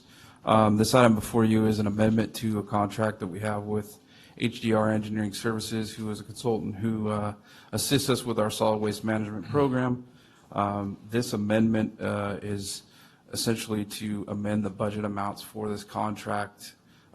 In the last 6 to 7 months that we've had a contract with HDR, using the services of Mr. John Carlton over here, we have evaluated the program and looked at some ways that we want to get deeper into what's going on and try to improve some things the way that this is being run. So with that, we are going to enlist additional services through the first couple years, or excuse me, through this first year with HDR specifically to do a deep dive into some things, and then our ongoing services will also probably require a little bit more assistance. So this is an amendment to adjust the budget amount for that. I'm available for any questions. Supervisor Wheeler? Yeah, I got a few on this. I read it over and over and over, and first of all, they're going to raise, is this going to raise our fees again? No, sir. This will not raise our fees at this point. Okay. Second thing is that their 3.5% cost of living, well, what's weird about it, one place in the first part in the backup, it says it takes effect in 3 years. In the contract, it says it takes effect the second year. The other one says it takes effect in the third year. We got to correct that. I don't know which one it is, but it's because it's both. And it's I think this is on K, right? The cost of living for the rates, or no, I'm talking about this contract. On the first, on the board letter, on the 5th paragraph, it says, in succeeding years with automatic increase of 3.5% year 3 of each year thereafter. Then you go on the contract, which I've got to close it up and go to it. Yeah, I could clarify that for you, Supervisor. It is the second year of the contract. Why'd you put that in for the public to know it's 3 years then? That was probably a typo. I apologize for that. Oh, it's in a couple of places, so it's not just once. Why is it 3.5% when we only give our employees 3% raise and our special district, and then we only do like 2%, whatever the cost of living is? Where does 3.5 come from? That was the amount that we agreed to in the original contract, so we're keeping that same percentage. Same thing. Yeah, and it's basically to cover the cost of business.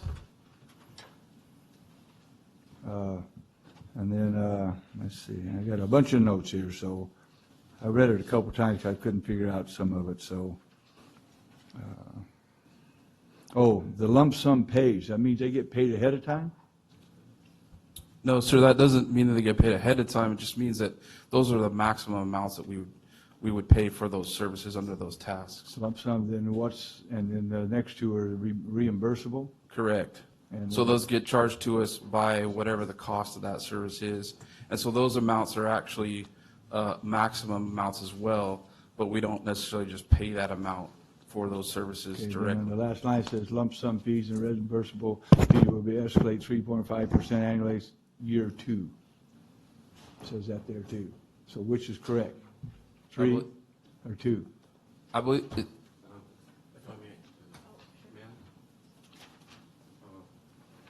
Thank you, Supervisor. Sorry, Jared. The question you're asked, I'm just looking at the staff report where it says with automatic increase of 3.5% beginning year 3 and each year thereafter. And I'm also looking at the resolution where it says annual compensation shall increase by 3.5% beginning year 3 and each year thereafter. So did you see where, I'm not sure what you're referring page to. 9 in the square right there, it's got 3 stars and it says it there. And then on page, I think 2 of the contract, page 2, you get to it here. It says 3 years. 3 years there. And then, do it one at a time. 2 years. And then the other thing is where's it at here?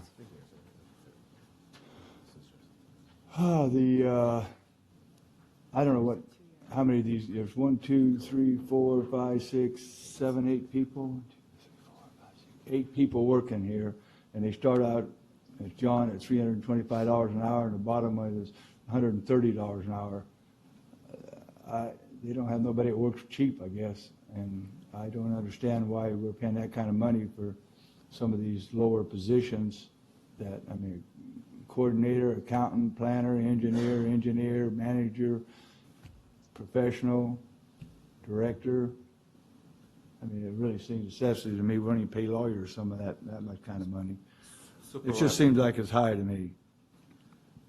Supervisor, this contract and the proposal with the fee schedule that we negotiated is not far deviated from the market value for such services in almost all engineering disciplines.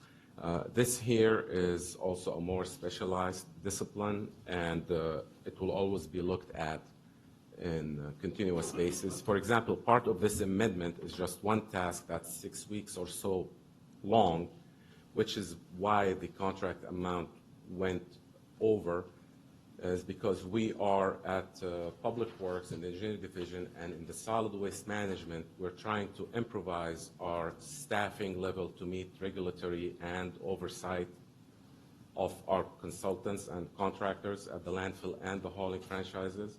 So we're going to have, as an outcome of this contract within 6 weeks of award, is basically a roadmap to tell us how best can we staff our solid waste more efficient and at possibly. And that's what we did when we signed it 4 or 5 months ago. Correct. This is an additional tax because we have our landfill engineer resigned recently, and we just need to see, do we really need to staff it at the engineer level, senior engineer, engineering tech, or just an analyst level?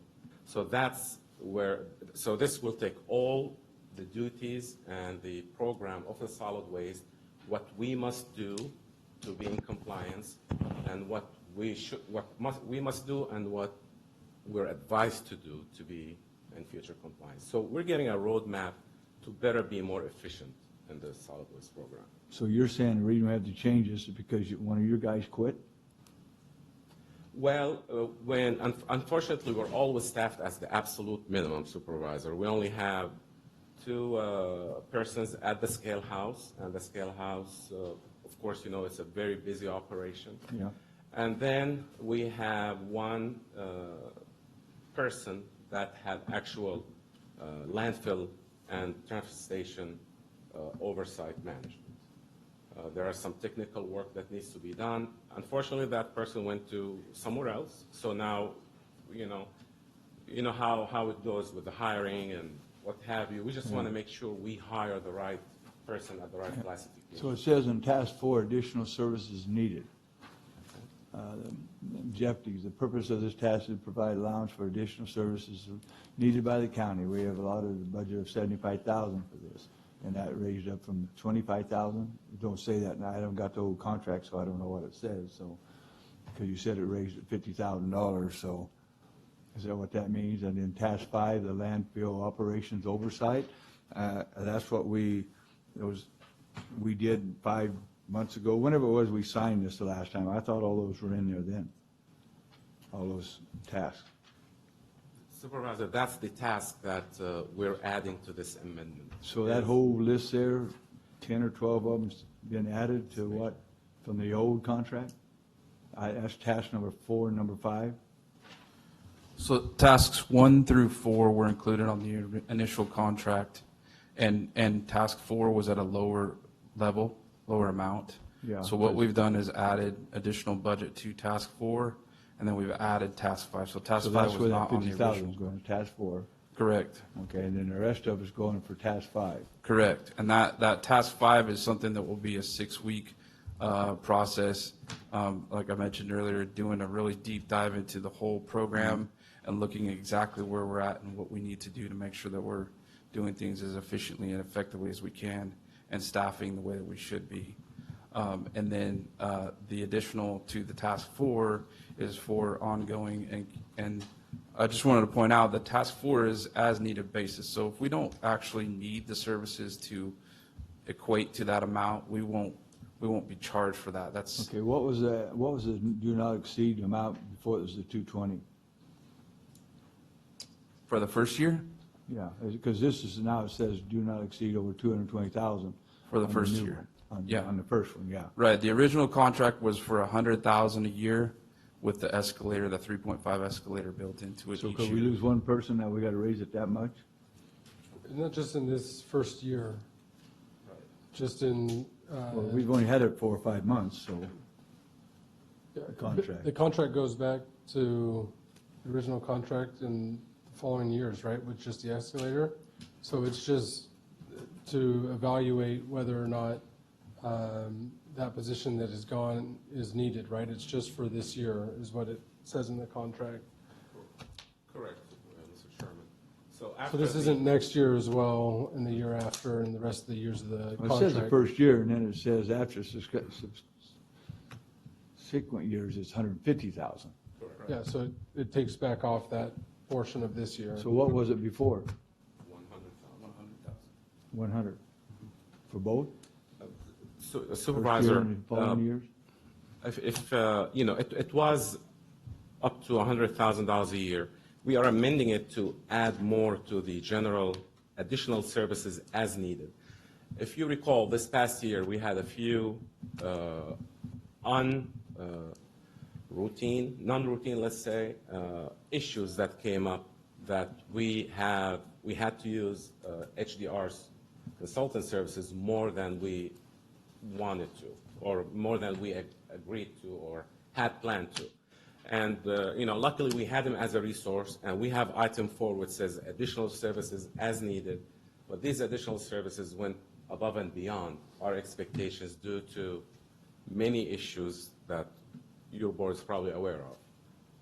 So just to be safe, so we have the proper encumbrance and way to pay for these additional services in reimbursable way as needed.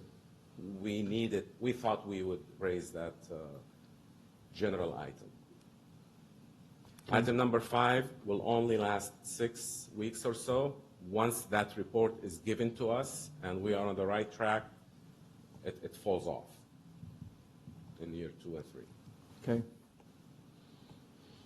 Supervisor Rogers?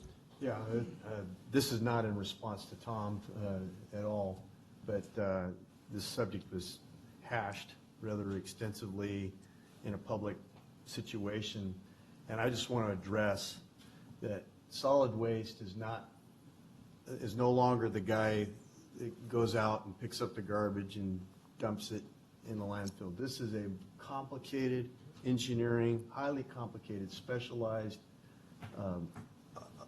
situation that is getting more complex every day. Every day, Sacramento passes down some new regulation, some new law that creates a circumstance that puts counties in a bind because landfills are not easy to operate. They are the most severely scrutinized environmental operation out there. And Sacramento makes it more and more complex every day.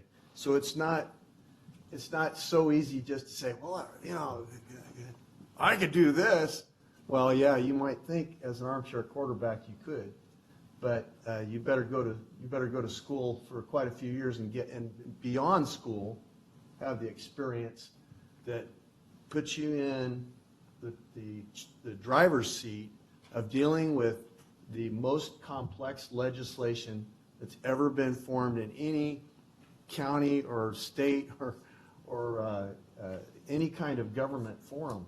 And I think, just to point out, the reason we have a consultant is because of this complex world of solid waste. And we have been better for it because previous years we've entered into such ambiguous contracts and gotten ourselves into a position of trouble that we were actually pouring out money. The public money was bleeding to operators who weren't really complying with the law, and they were just kind of soaking us. And No, they now were we're in a sticking it to us. position, yeah, and now we're in a position the last few years where we've actually saved the public money. They've been able to have more in their pocket because we've been wise concerning this thing. We had a consultant that helped us get through it properly. And we've saved the public money. For 5 years in a row, their rates were lower than they were in the previous operators' fees. So we've had lower fees, and we continue to operate in a better way. Sure, there are going to be incidentals along the way in this business because it's a changing business. You have to be fluid. Things are going to change. But I want to commend the county in general, this board and our staff for having the foresight to understand, if I may quote that famous philosopher, Clint Eastwood, who said, man's got to know his limitations. And that's what it's all about. That's a famous quote, huh? Yes, it is. Oh. Magnum force. I don't know. Tom? Yeah, I agree. We need a consultant. I was one of the first ones that said we should hire that company when he was back from New Jersey's company, not this one. And it has got us out of that hole. Right. But when we signed this contract, I asked then, and I asked the year before when we said we wasn't going to raise no raises. And every time we do that, here we're back again. I don't know, it's 5 months, whatever it's been, and we're doing it again. So I just don't understand how we keep getting further behind. That's what we got a consultant, but I just don't understand it sometimes. I agree. I think, thank you for being the. Because I ask that the every watchdog. time. Is this the one's good now for 4 or 5 years? I ask that. Oh, yeah, we're covered. Here we are again. Yeah, so this isn't raising the rates of, this is our. No, that's the reason I asked that. but- Yeah, and, things change within our own organization, with losing somebody. This will end up being a cost savings if we realize we don't have to backfill that position, which ends up helping, in the long run.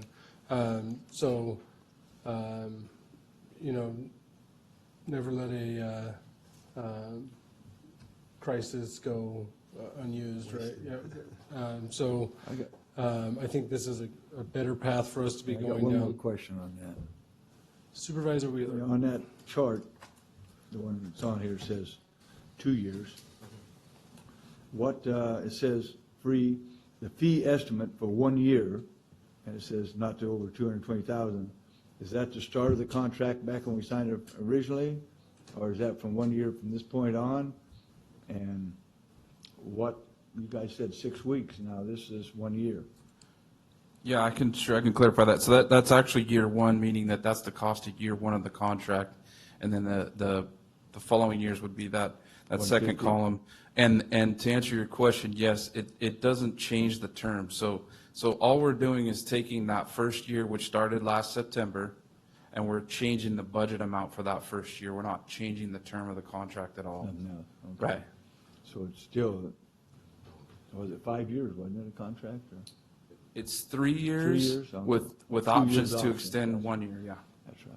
So what we're going to do, is it 2 years or 3 years? How are we going to change that? You're going to do that in the correction? Supervisor, my recommendation to the board is to approve it on year 2, the escalator starts. So the resolution to be amended to say beginning year 2 and each thereafter. Well, if we leave it at 3. Well, then I would have to go back and probably negotiate with the consultant, because this is what the proposal is calling, and we approve this proposal as attachment to this. When we spent, in September we done it, was it 3 years in, or was it 3.5%? Yes, sir, it was. That did not change. So the contract originally has an Yeah. escalator, annual escalator, so it will kick in year 2. I guess I'm done for a minute. Is there any public comment regarding this item?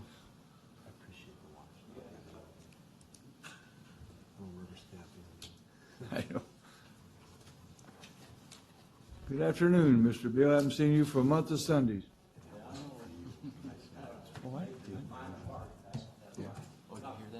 Huh? What? You had a heart attack? You woke up alive today, so that's a good day, right? Huh? You woke up alive today, so it's a Yeah, good that's day. right. Above ground. That's right, man. Above ground is good. Well, anyway, my conversation about this is. What's your name? Oh, Bill Purcell. Bill Purcell, Madera County. I don't have to give my home address, do I? No. Well, anyway, it looks like I was in the wrong business when I was contracting for houses. I should have been figuring out how to get rid of garbage. Is that what this is about? Yeah, that's for sure. It's I big can't believe business, I this. tell you that. Well, they say they're paying these guys $130 an hour Yeah, some of them.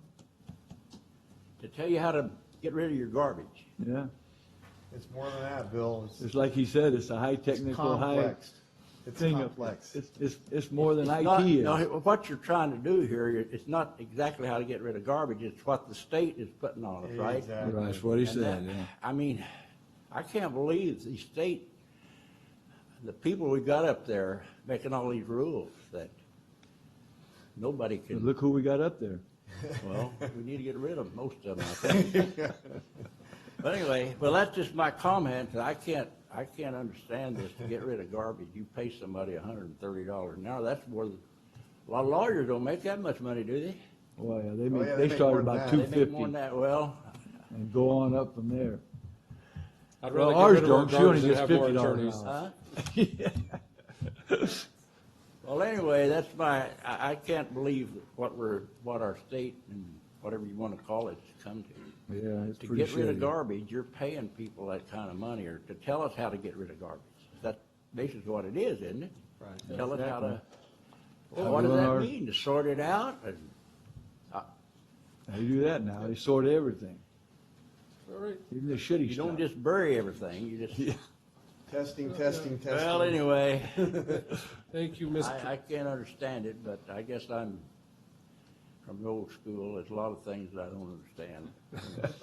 Thank you, Mr. You and Purcell. me both, Mr. Purcell. Thank you. Is there any other public comment regarding this item? I'll call close to public comment. I'm going to move to approve items 1 through 3. I'll second it. We have a motion and a second, Madam Clerk. Call for the vote. Supervisor Rogers? As amended, by the way, yeah. Call for the vote. Supervisor Rogers? In year two. Hold on. We want to make sure we're on the same page. Pardon me, Supervisor. So the direction is to approve the contract with the 3.5% escalator at year two, At year 2, not 3. not instead of 3 is. Make it 3. Let's compromise. 2.5. 2.5, good? Anyway. He codified my motion, thank you. Okay. Call for the vote. Supervisor Rogers? Yes. Supervisor Poitras? Yes. Supervisor Rodriguez? Supervisor Wheeler? I'm gonna abstain. And Supervisor Frazier? Yes. Vote passes 4-1, 4-1 abstaining.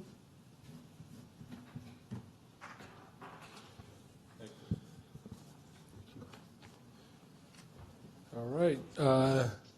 7K. This should be quick, right? About 5 minutes. 7K, Public Works Department, Engineering Services Division. Presentation on the annual solid waste management workshop to include updates on the status of this program, the financial status, and discuss current and future matters for consideration.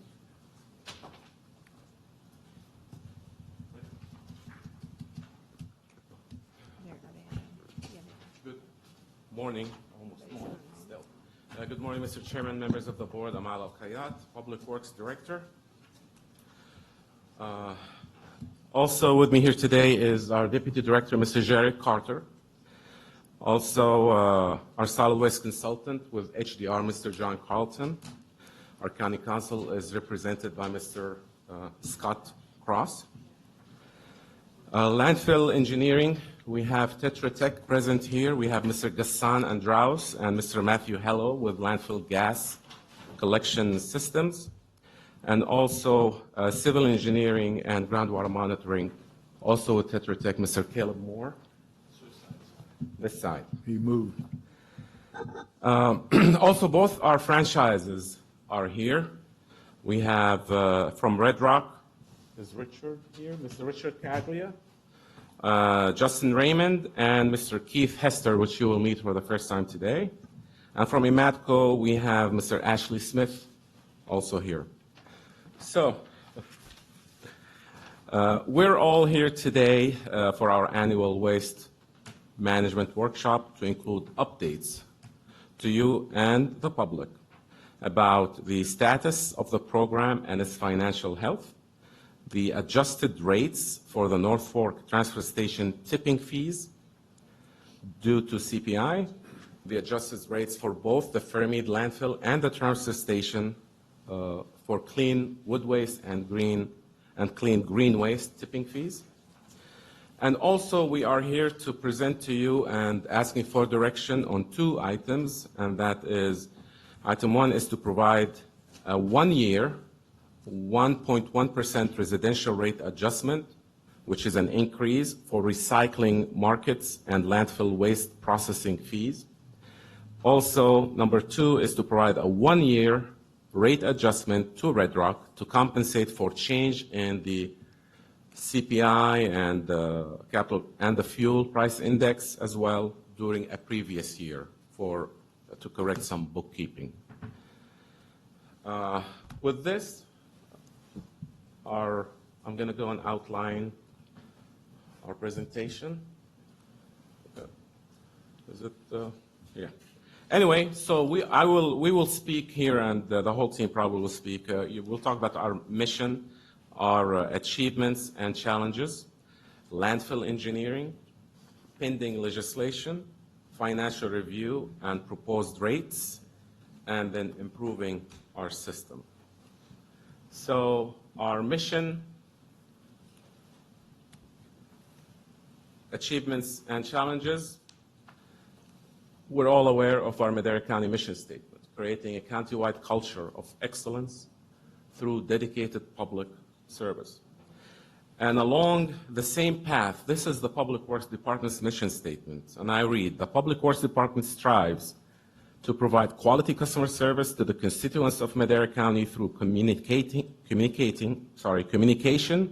partnering, collaboration, and maximizing the use of available resources to effectively and efficiently execute the duties of the department in service to the public. And this is why we're here. I'd like to highlight some notable achievements that we had just this past year. We amended franchise agreements to promote waste diversion and improve service and for better project contract management. Also, we improved the management of the county's solid waste management program. And here, I'd like to highlight a few things. We are holding meetings, monthly meetings, or as needed with our franchisees and consultants. We have improved our financial tracking and goals with great efforts by our Public Works Administrative Division, spearheaded by Ms. Andrea Saldate, where she implemented many improvements within the scale house operations and staff, and all financial tracking aspects of the operation. I'd like to also recognize and say a special thank you to our people at the scale house, Ms. Susan Marin and Eva Mendoza. So thank you for their effort and service to the public. Also, by introducing Mr. Jared Carter into the mix with his project management skills, we are achieving better communication and clearer interpretation of these complex, and I highlight and underline the word complex, contracts, making our solid waste team to be stronger together. So just want to let you know that this team this year made it possible to meet all our objectives that we set up for ourselves.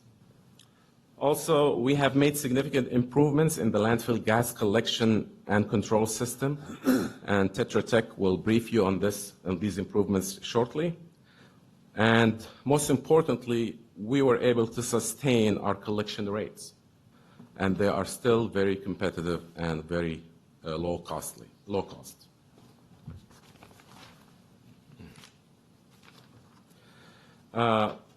Now, with this, we have some also notable challenges. So our global recycling market, that's a big deal right now, has crashed almost 2 years ago. And they are historically low. And across the U.S., people are adjusting to that phenomenon. And we need to address this issue in our franchise contracts as well, and we will talk in a little bit more detail later on with that. Also, the organics markets are a big challenge for our rural community. The program is not well developed yet. It's ever changing, and it's not catered to show maybe possible or good success in our rural county. And we're trying to deal with the regulation as it is being developed. So it's becoming more and more problematic. We're working with our franchise on that. We have few issues with other contractors and haulers poaching into our exclusive franchise area, which jeopardizes the integrity of our waste collection franchise. We will propose amendments to our code and ordinance, and we'll probably come in front of you next month with that. Is that what you're talking? Is that from the other cities that's bringing their garbage here? No, Supervisor, it's other contractors that we do not have a franchise. We have an exclusive franchise in Madera County. You're either with Red Rock or you're with Imatco. Right. Others cannot do any solid waste business. So you got people coming here doing that? We do, sir, and we have been notifying them over and over, and unfortunately, it's like catch me if you can kind of thing. But we need just more teeth into protecting the integrity of our franchise by impounding and assessing fees. We'll come to your board next month, hopefully, or soon. Okay, and so that's part of what that last thing we just passed is going to be doing? You guys working on that? Correct, yes, sir. We will be working on this with staff, our consultant, and county council. Okay, and then the global recycling market, you're going to talk about that? Yes, we will. I got some info on that, too. We have, that's one of the directives that we are seeking from you as well. So also we have still a few issues to get businesses to comply with recycling with AB 939 and also AB 1826, which is the organics bill. Pending legislations, SB 1383, also we will discuss later in this presentation. So managing the county solid waste system is a complex, as I said, complex and ever-changing in regulations. The legislations will only make it more complex and challenging, and we have to deal with it. So with this introduction first, I'd like to have somebody from Red Rock maybe come and speak to the board, give us a few highlights, and then we'll move to Imatco.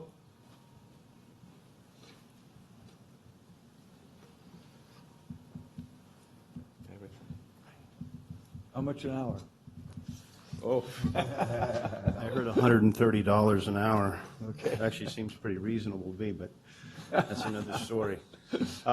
Richard Cagley with Red Rock Environmental, Cagley Environmental. Thank you for giving us a few minutes of an opportunity to highlight some of the things that Red Rock is doing in Madera County and point out some of the challenges that you've already heard of in the recycling markets and especially the state regulations that are coming down the pike that we have to all deal with and try to work around. Not work around as in get away from not addressing them, working through the maze of laws and regulations that you just have to deal with on a daily basis, and they are numerous.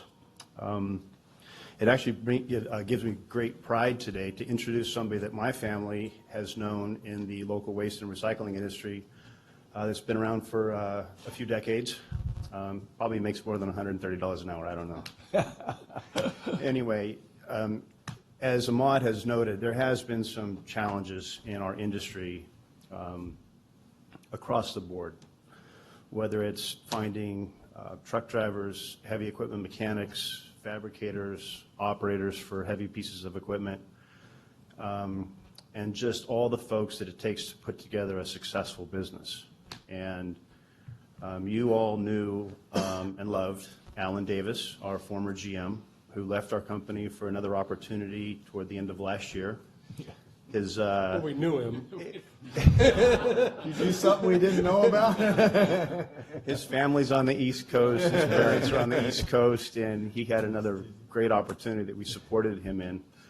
And we went without a GM for a little while. I was interim GM. I was a little wannabe, I would say, honestly. I'm still the face of Madera County. I love you guys, and we intend to be here for a long time.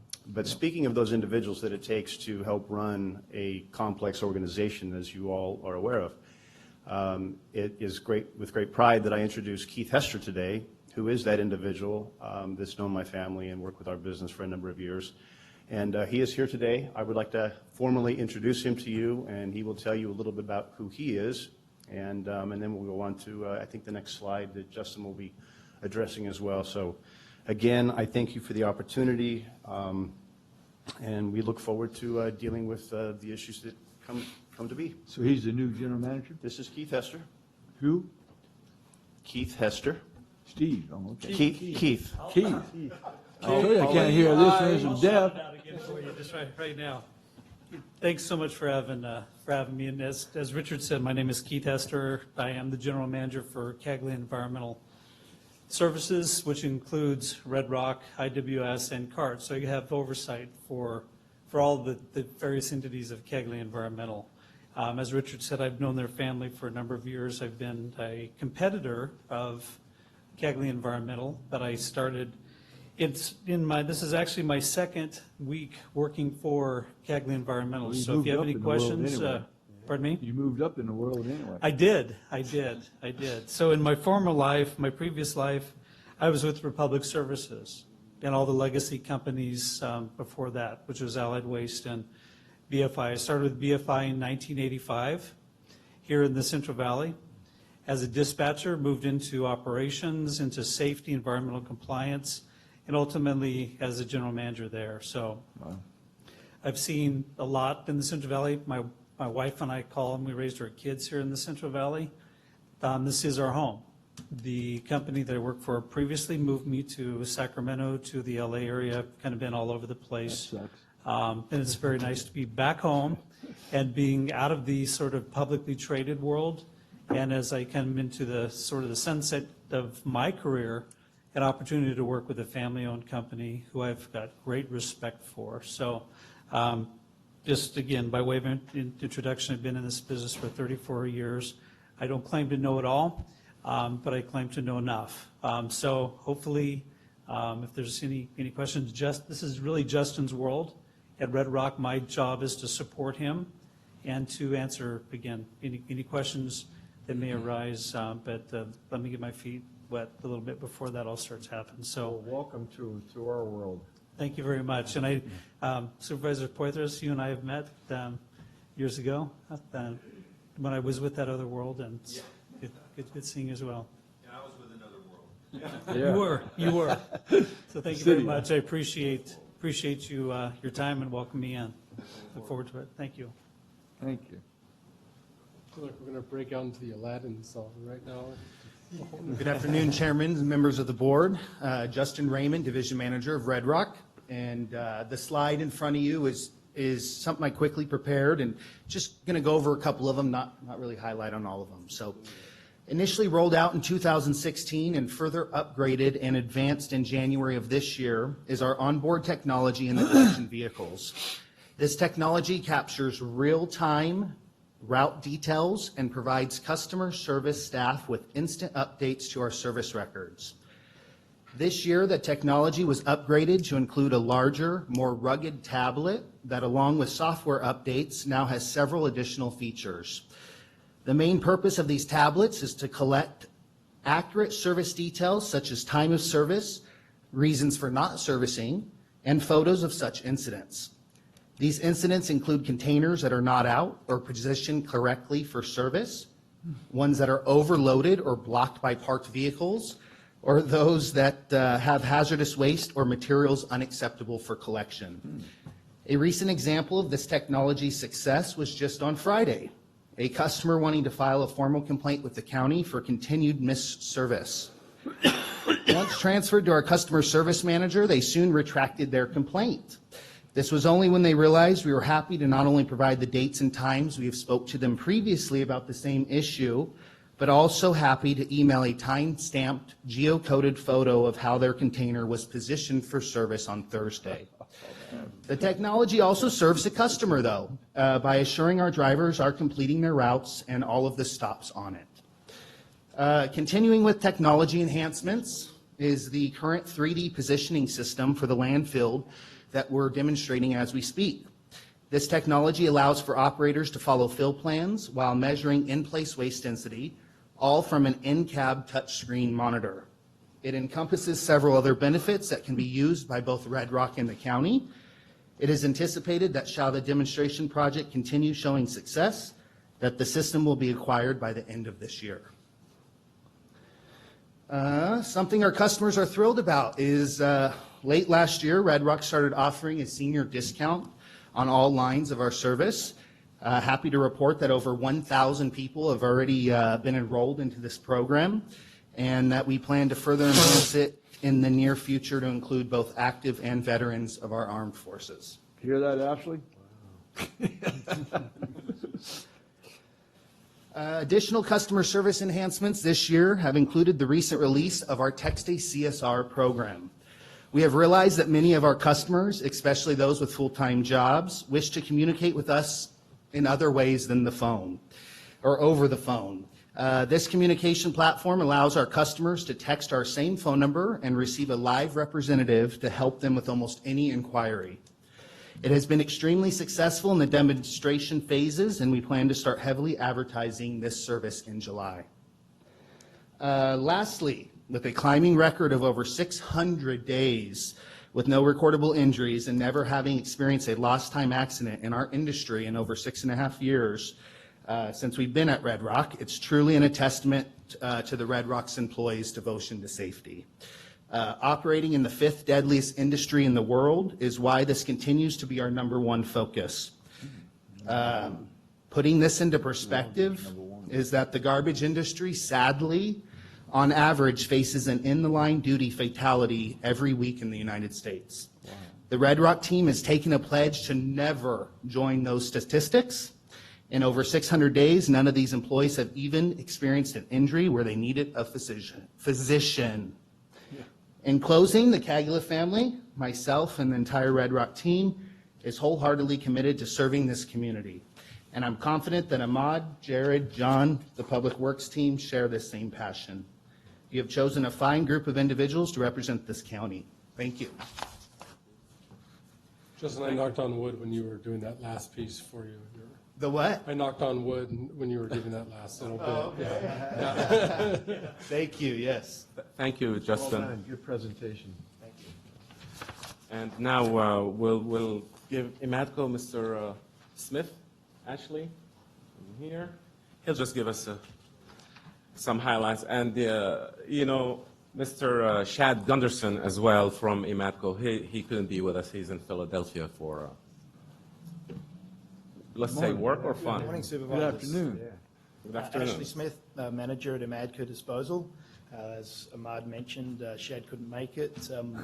Safety is a big priority for Imadco as well, and he's actually at our insurance captive meeting in Philadelphia for the next 3 days. So unfortunately, the two events collided to where he was unable to make it.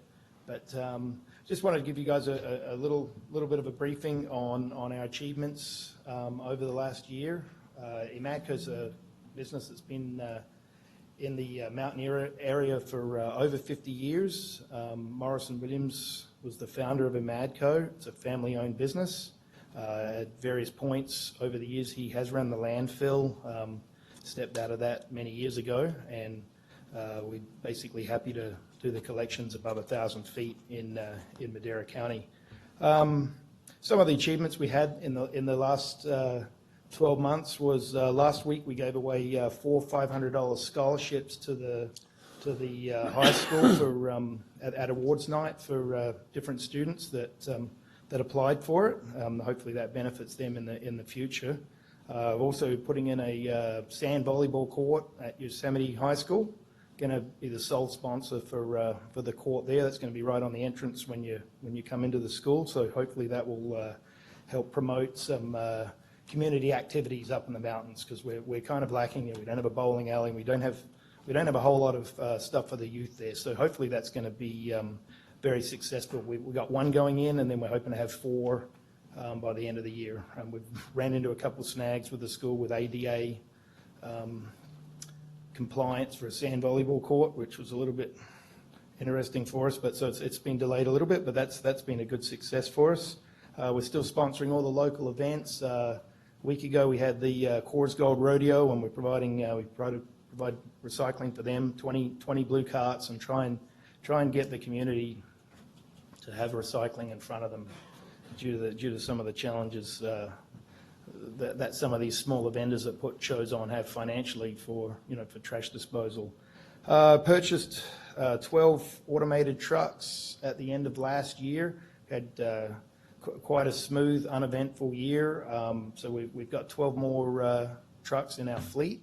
9 of them are fully automated trucks, side loaders, and then we've got 3 more front loaders, just to make sure that we're able to adapt to the growing businesses up there.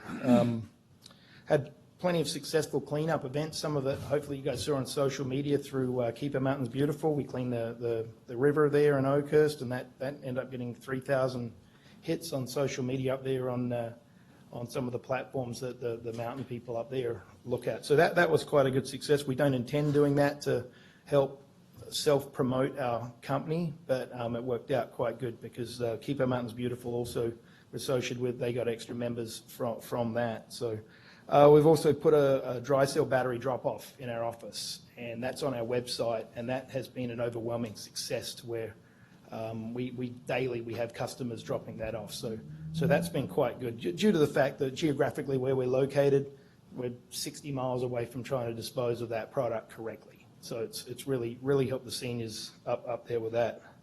So a lot of good things have happened. We too have had no incidences, crashes, or injuries, work-related injuries, and that's really helped us with our workman's comp rates and obviously performing tasks for the county. Obviously, we don't want to have any major or even minor incidences. So that's been a success. We have cameras going in our trucks as well. We have a lytic system going in where an independent company will actually get notified if there's a sudden stop or a crash, and it's recording the driver and outside the truck at all times. The challenges, I think Dave touched on it a little bit there. We're not just picking up trash anymore. It's just not slamming a trash can in the back of a truck and making a big noise in the morning and waking up the whole neighborhood. It's a lot more complex than that, and that's kind of transgresses into what you guys have done with John and his business. Being in California, it's ever evolving. Nothing's staying just stagnant on what's going on. So I applaud you guys for getting a consultant in to help navigate, the haulers and the county through this, because at the end of the day, we're all reporting to the same, to Cal Recycle there in Sacramento. So and John and GBB, back when we did our inaugural rollout for recycling in 2015, that was an integral part of the wisdom and education for us. What do you think here, John? We'd run a lot of different scenarios by him. So his wisdom really helped him ADCO, I'd like to tell, as well as hopefully the county. So the commodities market crashed for recycling. Originally, when we did the contract in 2000, and I think that was in 14, we were putting it together. At that point, when we bid on the contract, we were looking at receiving about $15 a ton for our recycling commodities that we pick up. Currently, we're paying $30 a ton right now. Bakersfield, reading up in the last week or so, they're at $70 they're paying a ton right now. So while it's basically crashed, it may not have tanked to where not only has the commodity market changed significantly. There's also, as you guys have probably all read at some point, the 1% contamination that China will only allow, where you probably, and Red Rock running a facility would probably be able to enlighten us a little bit better, but I think we're about 17% right now, and I think we're really, according to Mid-Valley, where we take our stuff, that's actually really good. So there's a lot of challenges with that. We're actually just lucky if you break it down even further than paying $30 a ton, we're just lucky we're actually allowed to be able to get rid of it still at this point. So there are challenges coming to where at some point there may not be a market for this. There's 15 paper mills in California 10 years ago. Now there's 4. So the whole market just veered towards China. China said no one's geared up to take this. So there's big challenges coming, and it's going to make a lot of people look really bad. So just heads up on that. Yeah, this stuff's getting piled up in places, big time, big stockpiles.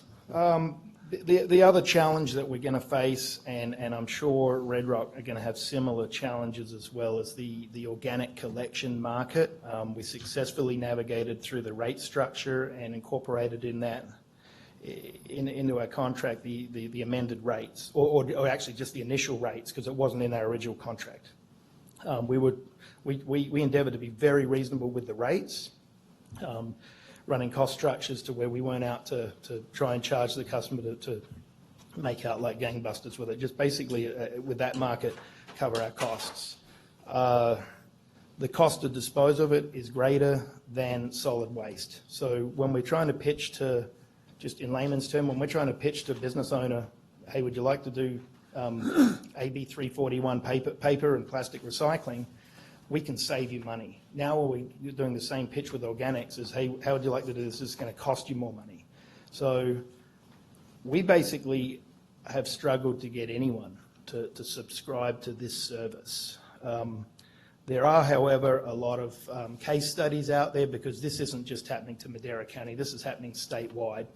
And there's various case studies that I've looked at just from Google searches on different platforms that you can put this on that I'm hoping John and Ahmad and Jared are going to try and explore.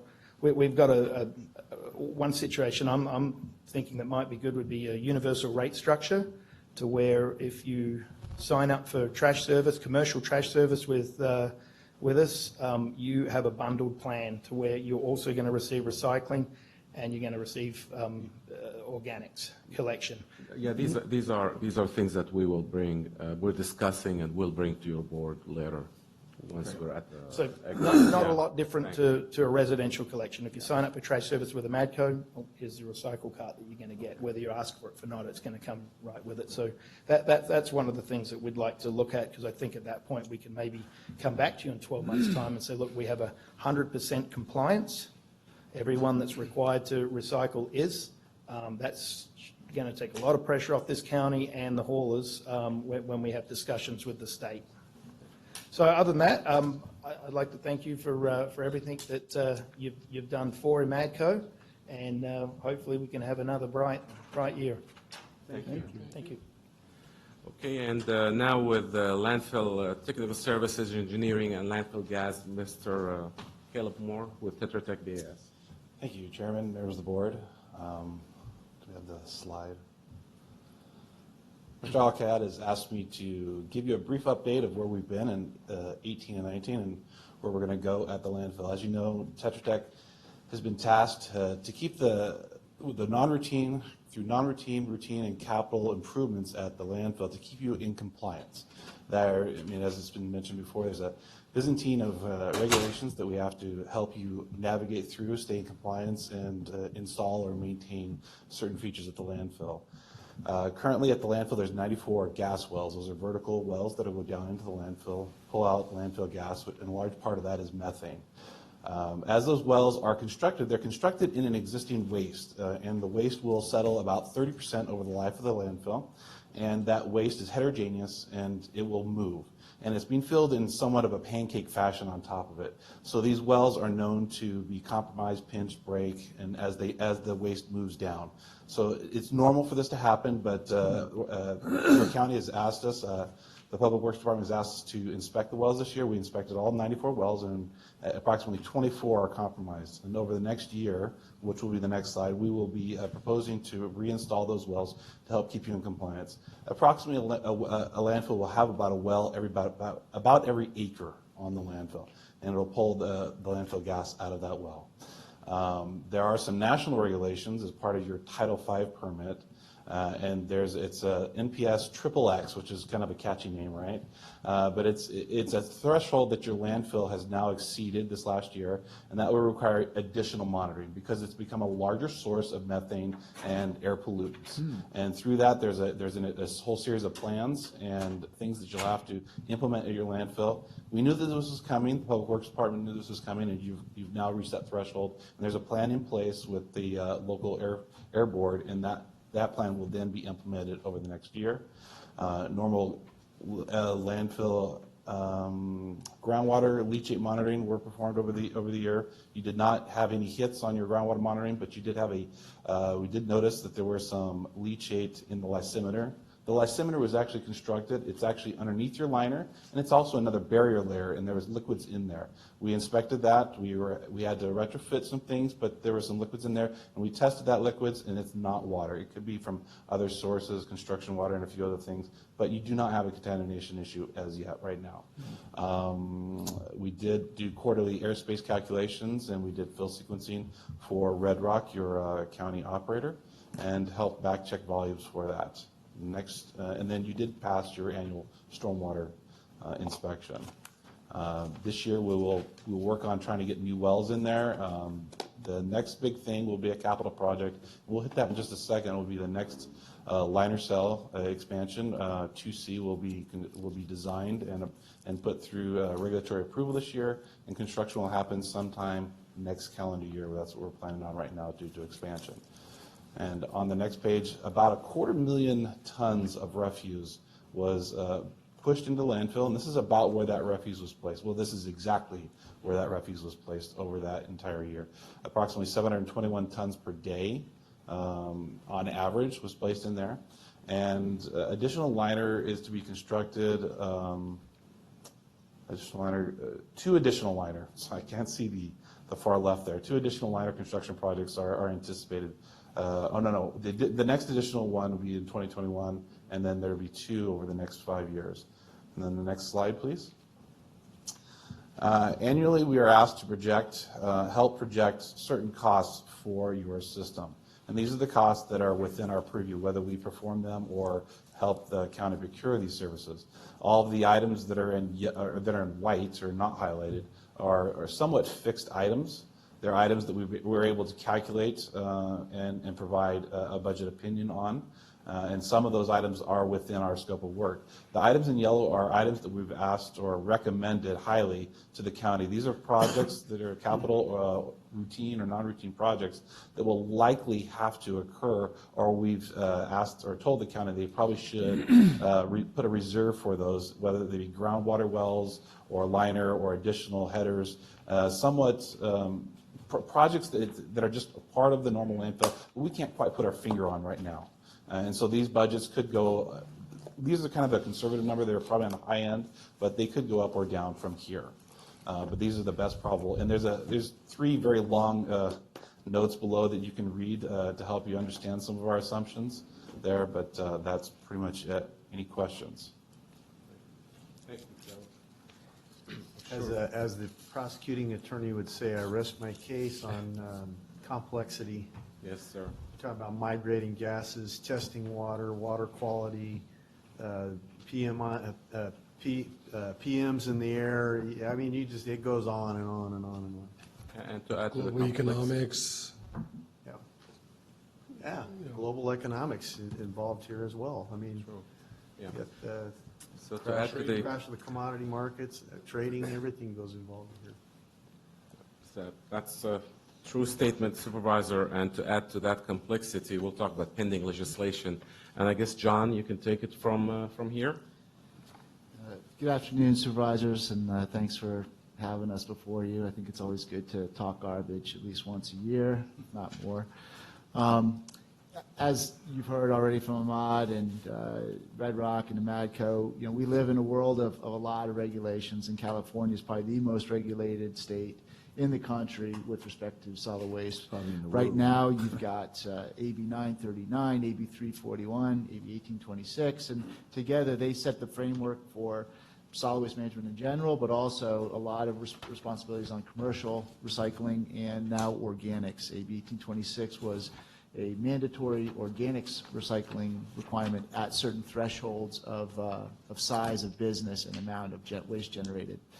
And so a new bill, but the state really had not achieved a whole lot more diversion. They actually haven't increased their diversion over the last couple of years, even though with all these laws, they're stuck at around, I think it was like 40-some%, 47, yeah. So they have ambitious goals.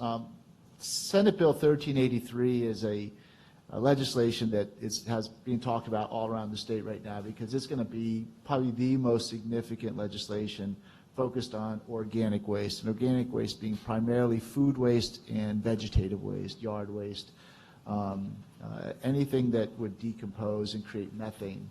This bill is really a climate action bill. It's meant to prevent short-term climate pollutants, of which methane is one of the more significant ones. So the landfills are being targeted here fairly substantially to meet a climate goal.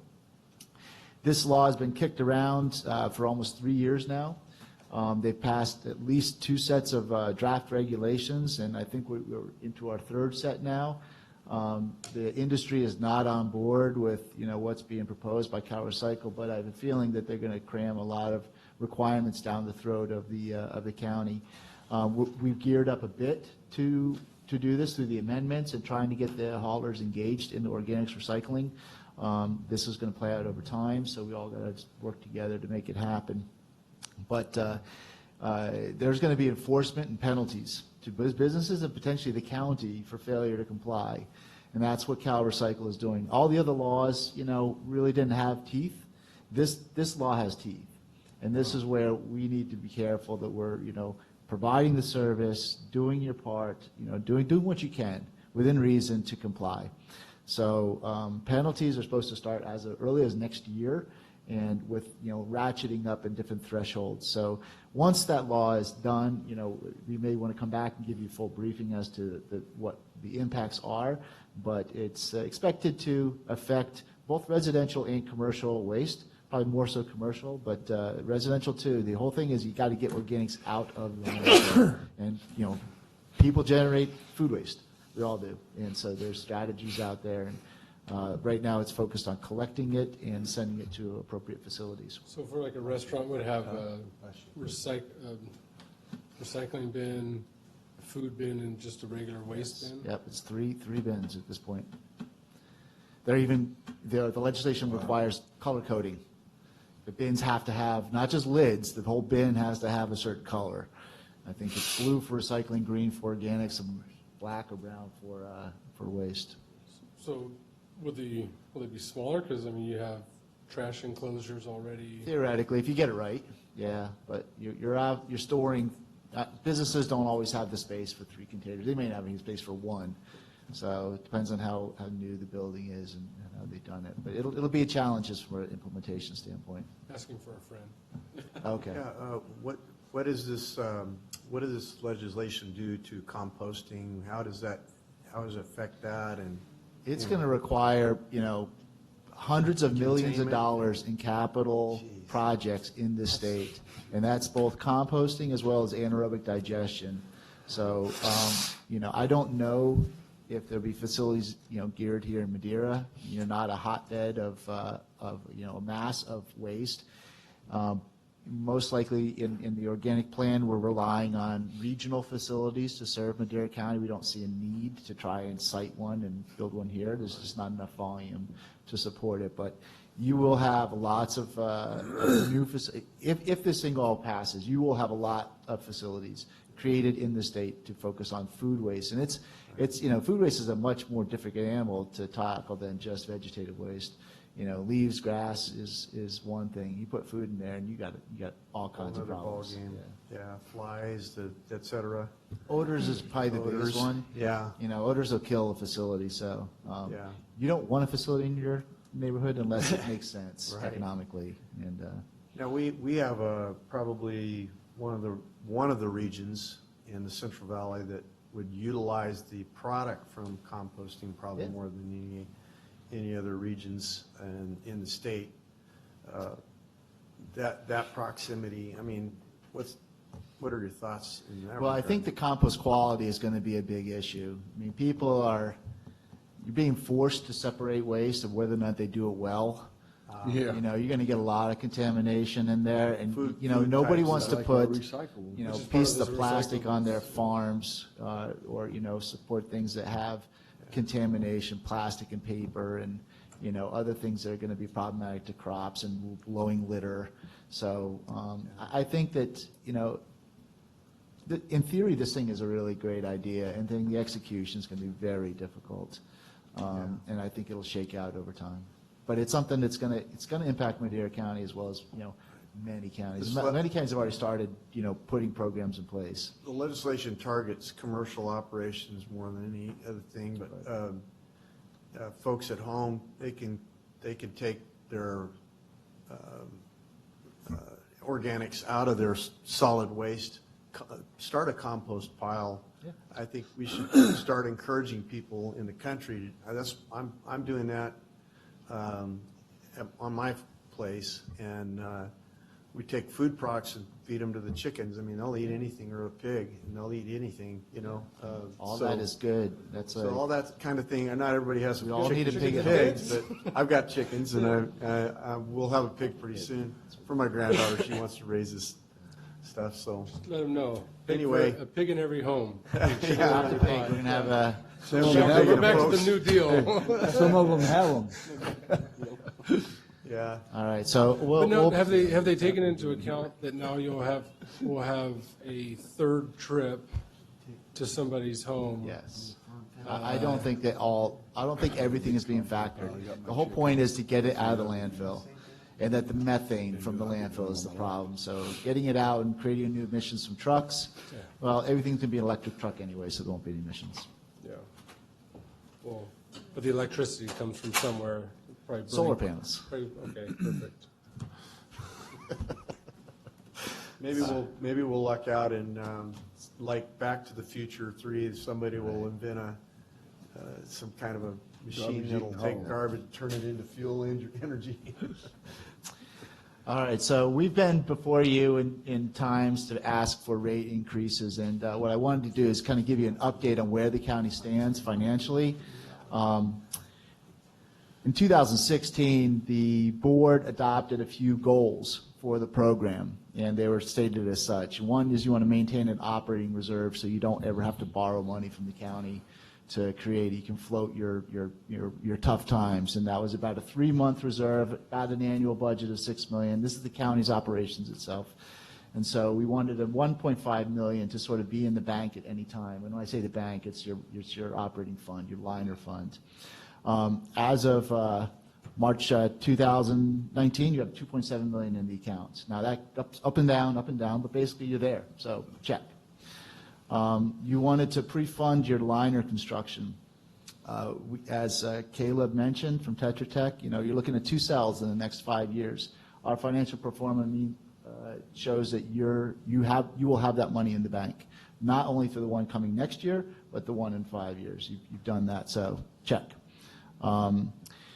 You want to adequately fund your regular, just general operating expenses, and not worry about that. It's about 6 months, $1 million a year, and you're doing that.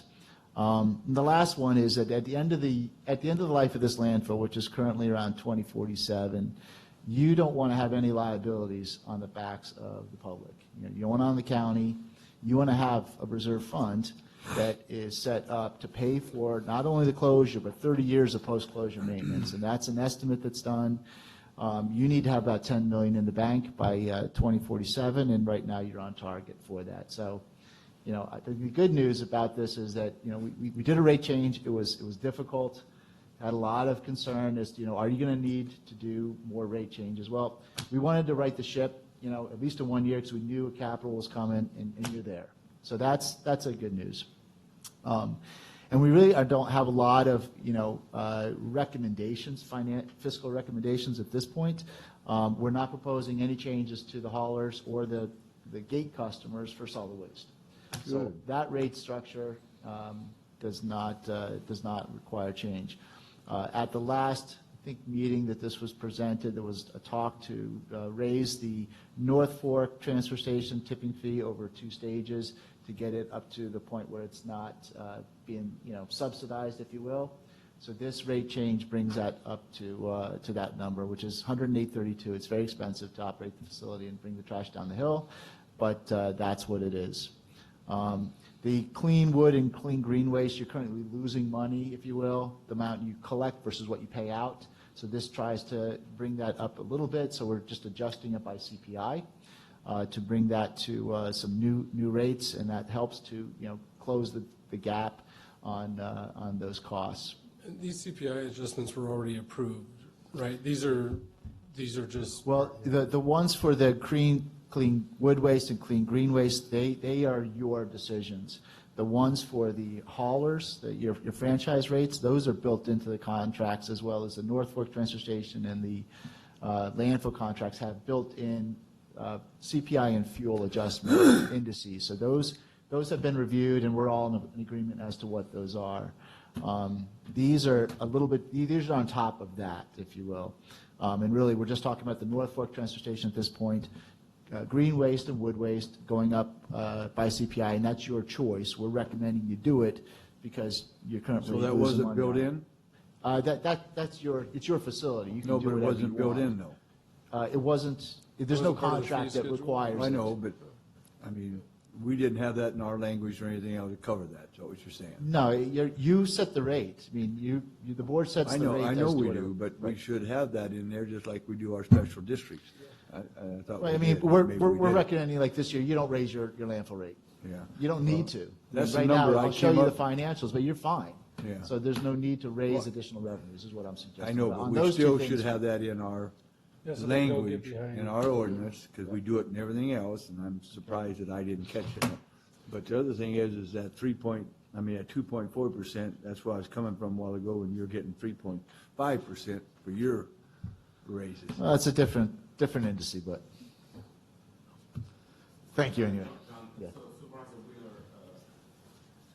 Supervisor Wheeler, yes, I mean, this is basically staff recommendation. We're sitting very well. We're recommending just the CPI on collecting the tipping fee for green waste and wood waste, which is a 2.4% CPI.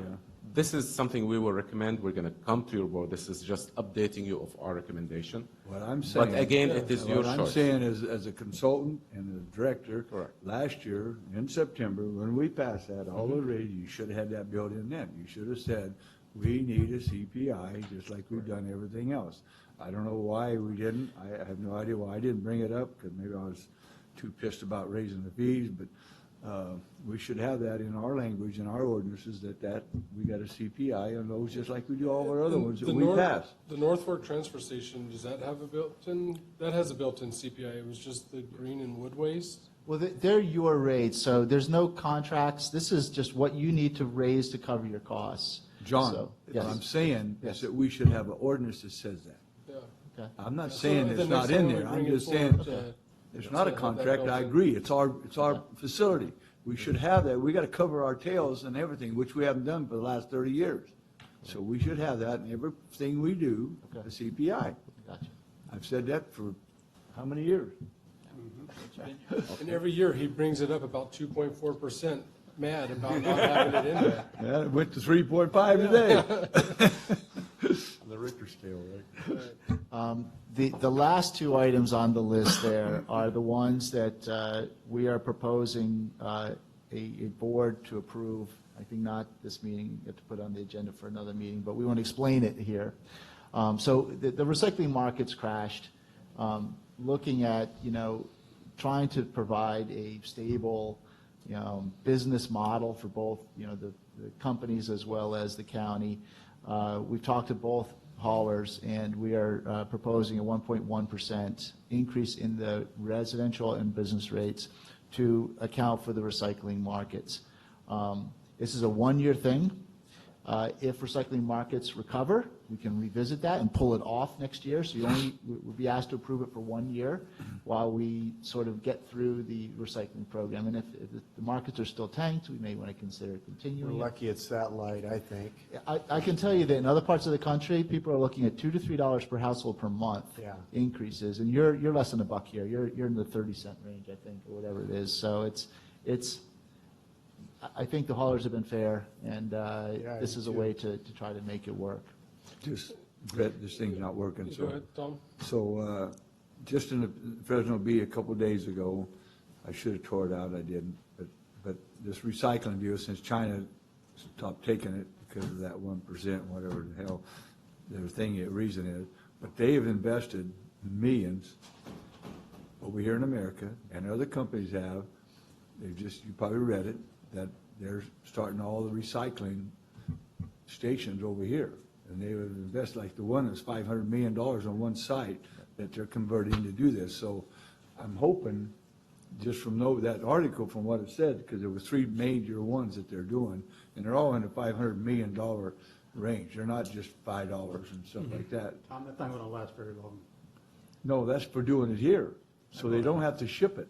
The shipping is what's killing the market. Yeah, I don't think so. I think that they realize that we got so much garbage, or so much recyclables, and China's, whatever they're gonna be doing, if they open these over here, why would they spend $500 million if they're not gonna keep it open, Max? I mean. Well, they probably spend more than that in shipping it. Well, that's what I say too. I think it'll go back it's all up. very political. Yeah. Huh? It is, but they're spending it. Political. Did you read that article, Max? Yes, I did. Yeah, it's very interesting. It was all over the paper and TV. Was it? Yeah. And they stopped taking a lot of our recyclables because of kind of the same reason why farmers wouldn't take our compost is a lot of it's contaminated. The threshold of clean recyclables wasn't meeting their requirements. That's correct? That 1%. Yes, America, the U.S. got away, and actually it was Europe too. It wasn't just the United States, but we had fairly, loose standards, if you will. And when you have loose standards, you kind of take advantage of them. So we were able to ship a lot of material there that had low quality. The government in China, actually, there was some documentaries showing the crap that came there, and I think that part of it, and also there's the industrialization of China. They're trying to find their own material. They're trying to build their own recycling programs and get their own stuff. But they have shut the door almost completely on at least waste from the U.S. or recyclables from the U.S. So also, when the recycling was good, we didn't share in any of the benefits of it. Right. Is there some way that out of those, if and when it comes back, to share in a portion of what we're to buy down the rate for our customers once it does come back? The way the contract was set up was to sort of pull the county out of the risk of the recycling market. Right. You don't have, there's nothing in the contract that says you have to do this. This is more out of fairness and realize that there's been a global change, and these guys are losing some real money on this, and we want to try to maintain a stable program.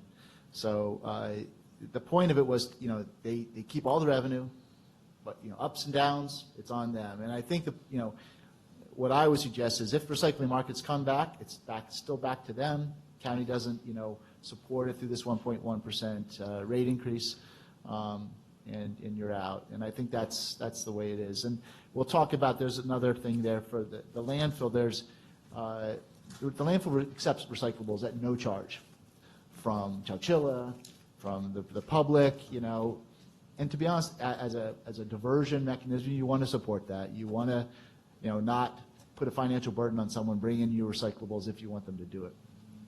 Now, the Madco has to take this, or Red Rock has to take this, and now, sort it, market it, and sell it on a market that doesn't have it. So, there's a A sliding scale, there's a slide in a few minutes that they're proposing a slight bump, also with the 1.1 on the rate at the landfill charges. That would be also to help offset those costs since they are being borne. The thing in the original contract was, you keep the value. Well, at that time, there was value. Right. Now there's really, no value to the material, and hopefully there's going to be a bounce back, but I think we're talking about years at this point. So it used to be $15 a ton from what Ashley had said, and now it's like $30 a ton to process? Yeah. Actually, it costs about $75 to $100 a ton to process recyclables. You then get the value of the material afterwards, but right now, the value doesn't cover the processing costs, so you're at a net, 30 negative.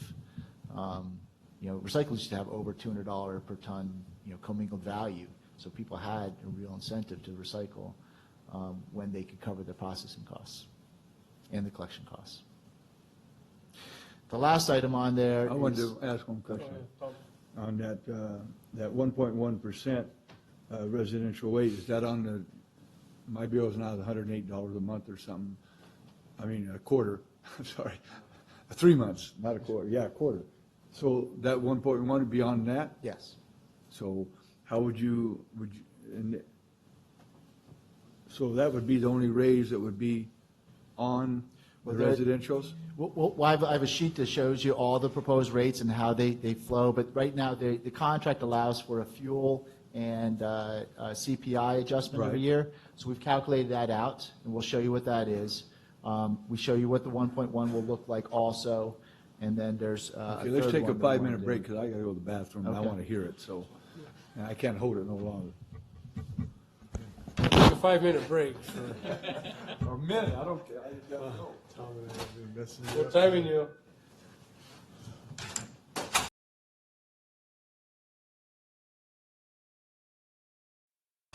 All right, we'll reconvene.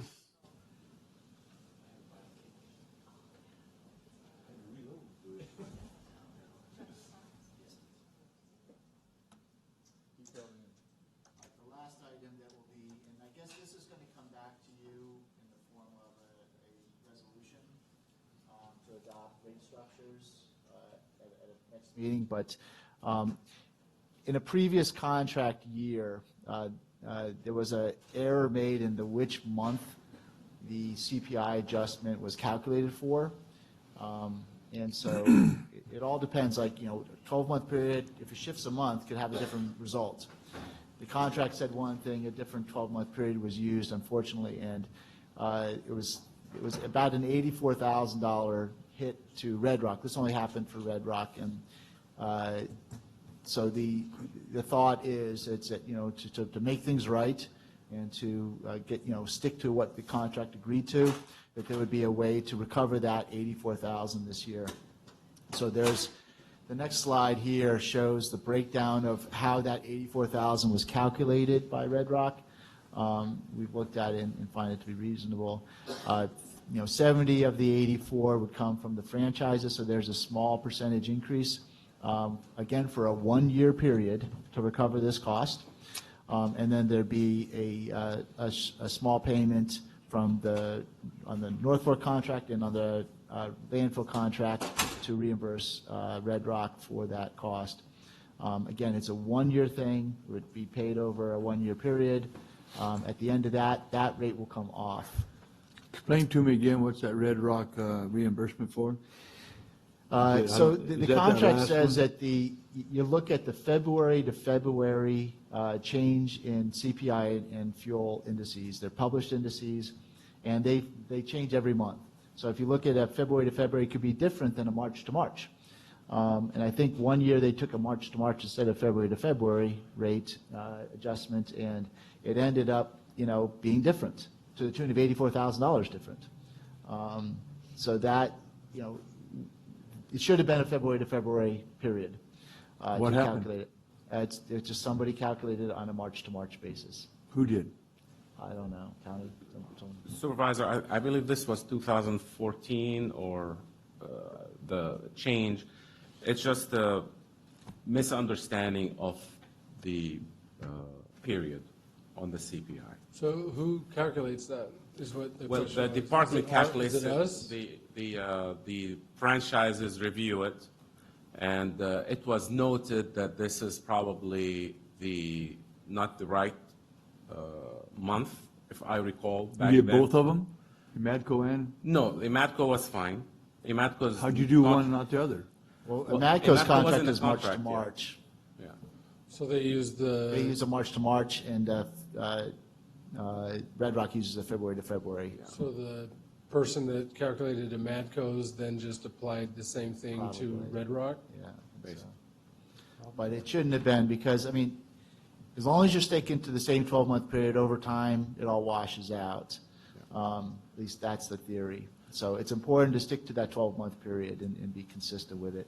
This is to reimburse Emadco or Red Rock for the discrepancy in what they should have been able to raise their rates from what they were able to raise their rates, based on the approved, indices. And this will be paid out over a 1-year period, and then any adjustments associated with this come off at the end of one year. Was that that period that they got the CPIs and Emadco didn't get it? They got a lower CPI than what they should have if the right indice was used. They had a lower index, lower raise than what the index would have shown from February to February. Is that what's in the contract? It's in the contract, yeah. From February to February? Yes. And it was done in March? It was a March to March, I think, time period, that And one you year. didn't do Emadco that way? Emadco's is March to March. So Emadco was done correctly, Supervisor. Emadco's was- It's just that we failed to collect $84,000 more that 1 year from the residents, which is due to Red Rock. Have we used the correct? And you just period? now found this out? No, It's been in discussions for a while. We just tried to figure out the right way to correct it. remedy it. So We don't want to write a check, county doesn't want to write a From check. 2014? 2014, 2017. I thought somebody said 2014 I a heard while that ago. too. I think that was a Yeah, I mistake. think, yeah. So if it's 2017 is when correct. Well, we have a recommendation by, if you see in slide 23, when we move forward. So since this was money that was not collected properly from our residents, our recommendation is just raise just 1 year, 30. At 1.1? No, that's for recycling. This is a different amount. We'll see that all together, so Yeah, let's skip there's a that. slide that has this all summarized. There's also two other components. There's a component for the Fairmead landfill, because all these had the same contract, durations. They're all supposed to be able to adjust rates, and they all had a lower rate adjustment than what was supposed to have happened. So there's about a $10,000 payment on the landfill and about a $4,000 payment on North Fork. So I figured. Were the you county working would for just- us then, John? What's that? Were you working for us then? I wasn't responsible for doing this calculation. You were, no. No. But nice Extra try. help. Nice try. No, sir, this responsibility bears on Public Works.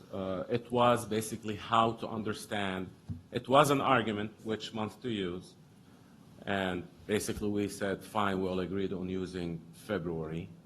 So this is why we're here. Who said that? I thought it was in the contract. It's in the for February. contract. It's in the contract, yeah. So we're not just arbitrarily choosing to say yes to It was a February. mistake. Somebody used a March to March date because maybe it's aligned with the Madco's contract. So was it went just a from that mistake. 5.86 to 6.5, or?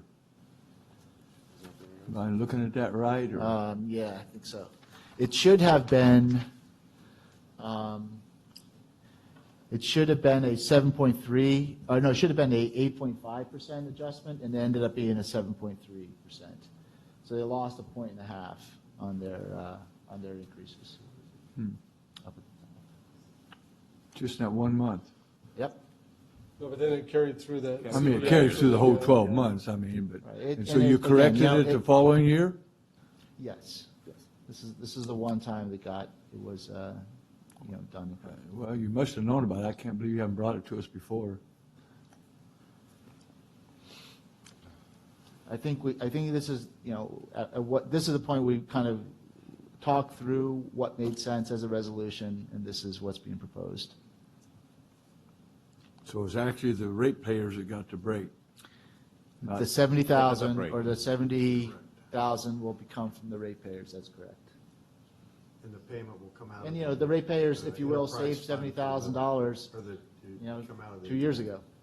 as we're- Well, unless we do, like you're saying, they want us to give a rate increase for a year to cover it. Right. Is that If you what think you're about it, suggesting? the ratepayers didn't pay that 2 years ago. So Right. they saved that 70,000, now they're going to pay it, you know, And a that's- one-time, and- a and one-time what thing. is that, a percent? We'll I get to have that it- on the.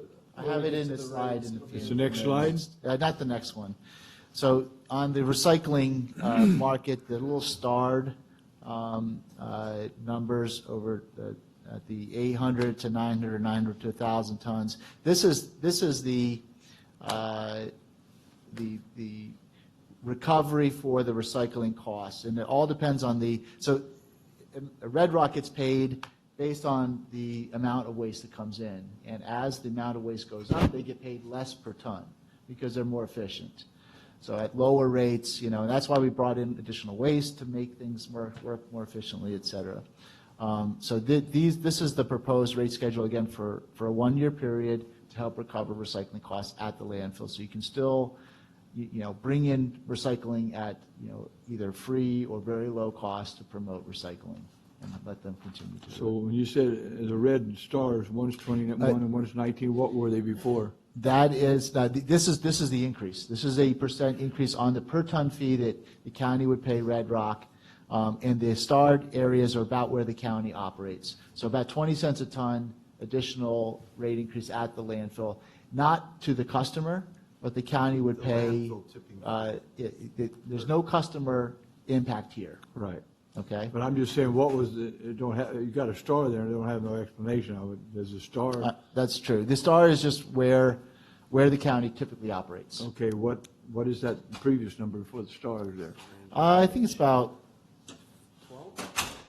$12 to $13 a ton, so this would be 20 cents on the $13. Okay. It's not a That's big all I need to increase. know, just what it was originally, so, okay. Okay. So this is the model. So we've done a model to help project, you know, your revenues and expenses over a 5-year period to make sure that you're going to be able to meet your objectives. This is what the model looks like without doing the green waste, wood waste, and the adjustments we've talked about. Again, you're looking pretty good. You dropped to about $1 million, and you actually have losses in the first couple of years because you've got additional work to build this new cell. But you're still in the black overall.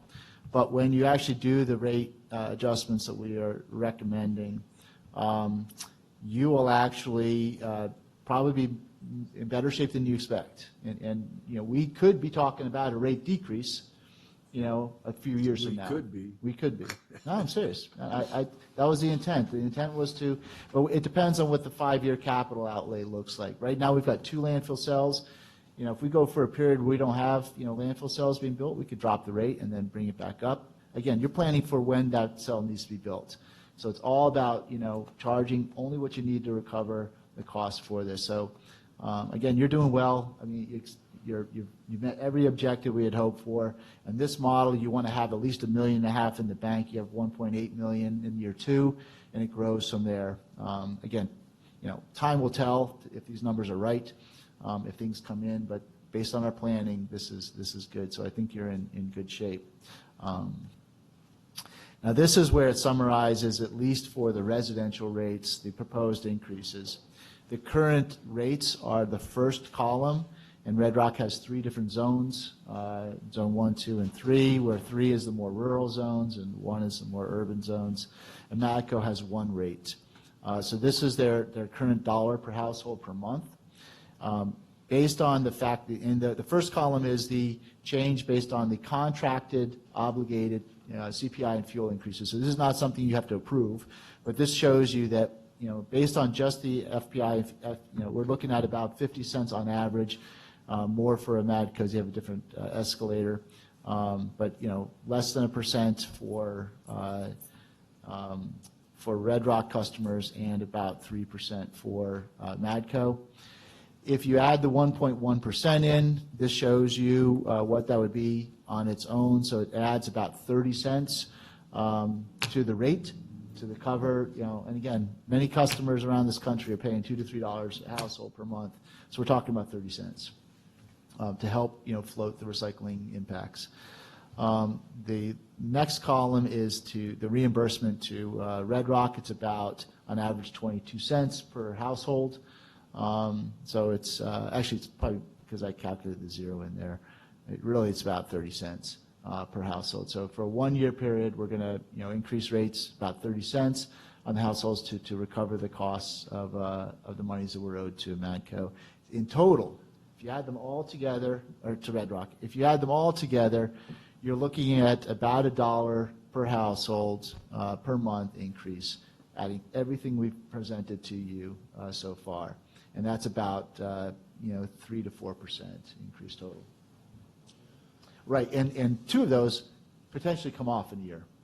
So you may have 2% coming off, and it depends on what happens with CPI. So this is two of them are a 1 year shot. One will be reevaluated in 1 year, which is the recycling impacts. So we just yep. Oh, is it on that chart? On the rates, yeah. That the proposed household rate based on prior CPI, that it says 22 cents average. How can it be that when it's 25, 28? You're right. I added the fourth zero in there. It's if you add it over to the 3, it's more like 30 cents. 29 cents. Yeah, 29, 30 cents. Okay. I added zero in there, which it shouldn't have been. 29 cents. The price you're getting, I don't think there should be a mistake. Fair enough. Fair enough. I'll eat that. Okay. I'll make sure we all agree with that. Yeah, that spreadsheet probably had ×4 on every single column. It does. Right? It does. Yeah, that's reason you went by that thing real fast, so I wouldn't catch Yeah, it. 324 an hour is today. Fair enough. Thank you, John. All right, thank you. So that is pretty much on the economics. There are still things that, to keep things doing better. We have some recommendations to continue improving the system. One is to, again, proactively address the engineering needs. Do not get behind on your capital. We are funding the capital in advance. There's no borrowing needed. There's no rate adjustments needed to do it at this point. So, basically stay on that path and keep doing the things you need to do to keep in compliance. We had proposed to do a 6-week review, which you approved. Thank you. So we are going to be bringing back to the board or to the Public Works Department a recommendation on the best way to organize, making sure the county is meeting its obligations for oversight reporting, contractual reviews, whatever it may be, to all the things the county is involved in, how it can be done, and who should be doing it. That's what our objectives are for that. And lastly, there's probably things that we can make things more efficient, in terms of reporting, making sure your data, there's a lot of stuff that has to be reported out. And I think part of our objective in this 6-week plan is to also streamline and try to clarify how to do that efficiently. So you're basically doing it better. There are 2 things related to the hauling that I'd like to talk about, and one of them is the organics. As Ashley mentioned, one of the concepts out there, and he's been doing his research on, potential rate structures, is to, offer if you're going to offer a service, you offer a regulatory compliance service. So either have service, you're not requiring the service, but if you have the service, it's going to be compliant with the law. So that means the businesses that are subject to the organics laws have to have an organic service, if you're going to offer it. That's a concept. We're going to kick that around a little bit more. What's that? It's a good concept. Yeah, it is a good concept, but it raises costs on people. People don't, organics is expensive, and until the programs get to be, much more mature, and we have good markets for the compost, and people are now buying the compost, and they want it. Right now, it's a cost. So the idea is to, one, have a model that the franchise operators are, it's a business model that works for them, and one that is clearly, the county's doing what it can to promote compliant service. And so, similar to what we did with recycling, if you're going to get service by the franchise hoppers, you're going to have recycling. Whether or not you use it or not, it's up to you. But that's one of the concepts that we're thinking about bringing back to the board as to a way to address the compliance issues and make sure the county's doing what it can and stays out of trouble. The second thing I'd like to bring up again is the consideration of partial mandatory collection. And I'm going to spend a few minutes talking about that just to refresh. If you recall, I think about 2 years ago or so, the county did approve it, went through an ordinance, passed an ordinance, and it pulled back, due to some concern that was raised. But what it is it's mandatory collection for certain high-density areas. The county already went through and identified 14 areas in both the valley and the mountain area. They have maps prepared, which I'll show you a couple examples. But why do it is that, one, you're going to increase participation. And by increase participation in your system that offers diversion programs, you're going to improve diversion. So that's one. The second is when you have a mandatory service and you're paying for a service, you're less likely to throw stuff on the ground. Because, might as well throw it in your own can that you have there. And it typically improves illegal dumping. And that's always a challenge. The third thing is that the way the contracts were set up with the franchise haulers is that in these mandatory service areas, they would offer a 3-can service or 3 component service. I think Bad Coast didn't have a cart for green waste, but it was at least a rolling cart. But you would have a compliant service with the 3 different components, and you would do it at lower prices. So this is a map that shows you the 14 areas and what they, I won't go through them, but this is where they are. These are what has been identified. Additional ones could be identified as things get developed. The maps that were prepared by the Public Works Department, the red line there is the boundary of the high-density area, and again, that could change. But you've already, I think you've accepted these in the contracts, so these are actually built into the contracts now. And anywhere in those red areas would be mandatory service. They would have to have it. Anywhere outside of it is a voluntary service. So the one there was for the ranchos, and this is what YLP would look like as a potential map. And the real reason to do it is, you improve your service at lower costs. In the valley, you would go from a 2-cart service to a 3-cart service, and you would have a decrease in rates of 20 to 7%. In the mountain, you would go to a green waste additional collection with a rate reduction. So it's something that I would encourage, especially as you're getting more and more challenges on you, finding ways to do things better at less costs. It is something I do understand that you may need a hearing for this, and I think Scott's prepared to do this. And another thing that I know that the haulers are going to want to work out is, what if a customer doesn't pay? What challenges do they have?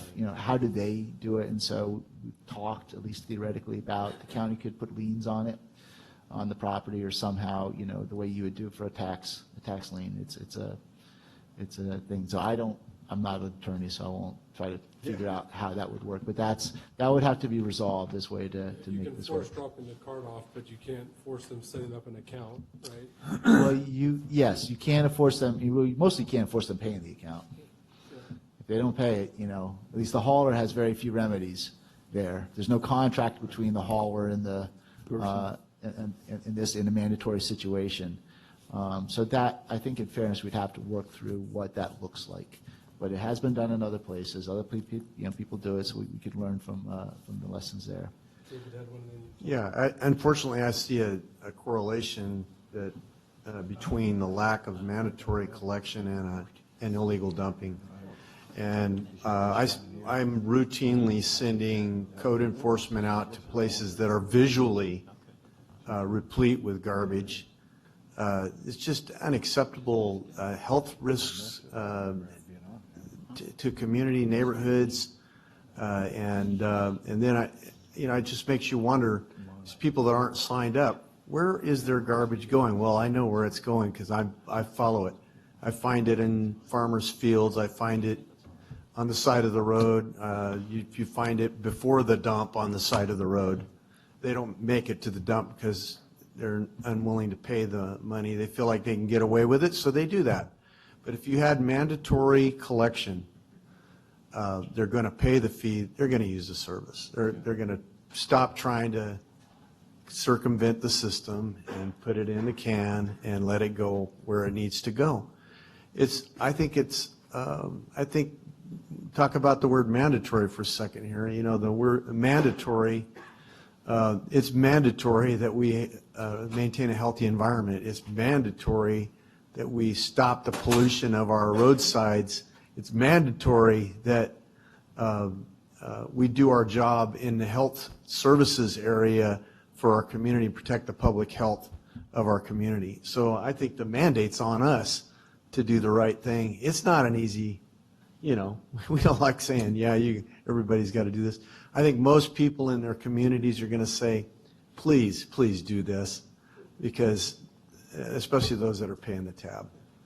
Supervisor Wheeler?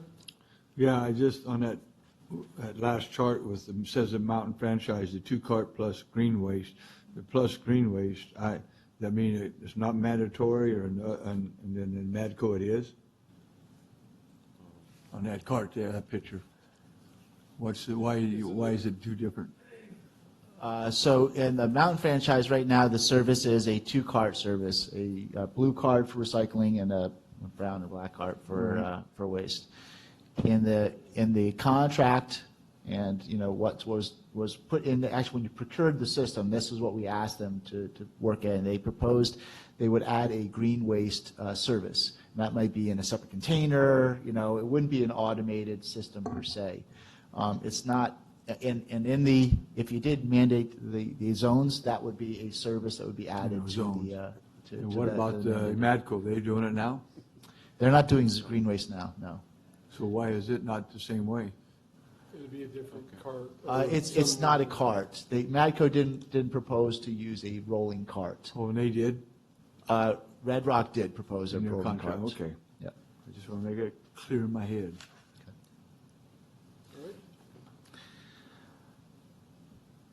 So I know on behalf of myself, I'm sure, I'll let Ahmad close this up. Well, thank you, John, and everybody. I mean, this shows the whole team that makes this, again, complex and living program going. I know there are costs associated with that, and there are certain specialties, but we're trying to cope with with what's going on around us here in California and try to serve our public at the lowest cost possible. So everything we're doing, we always have the public service and their health and safety into our mind, of course. And today, we just came with you with what will happen come July 1st, which is just the CPI and fuel index increase. Also, the rate approved last year for the tipping fee at North Fork. And then we came to you with suggested additional costs that are for the recycling market situation, and also recovering if we can, because Red Rock is due for, and I say staff error in picking the wrong month for the CPI adjustment.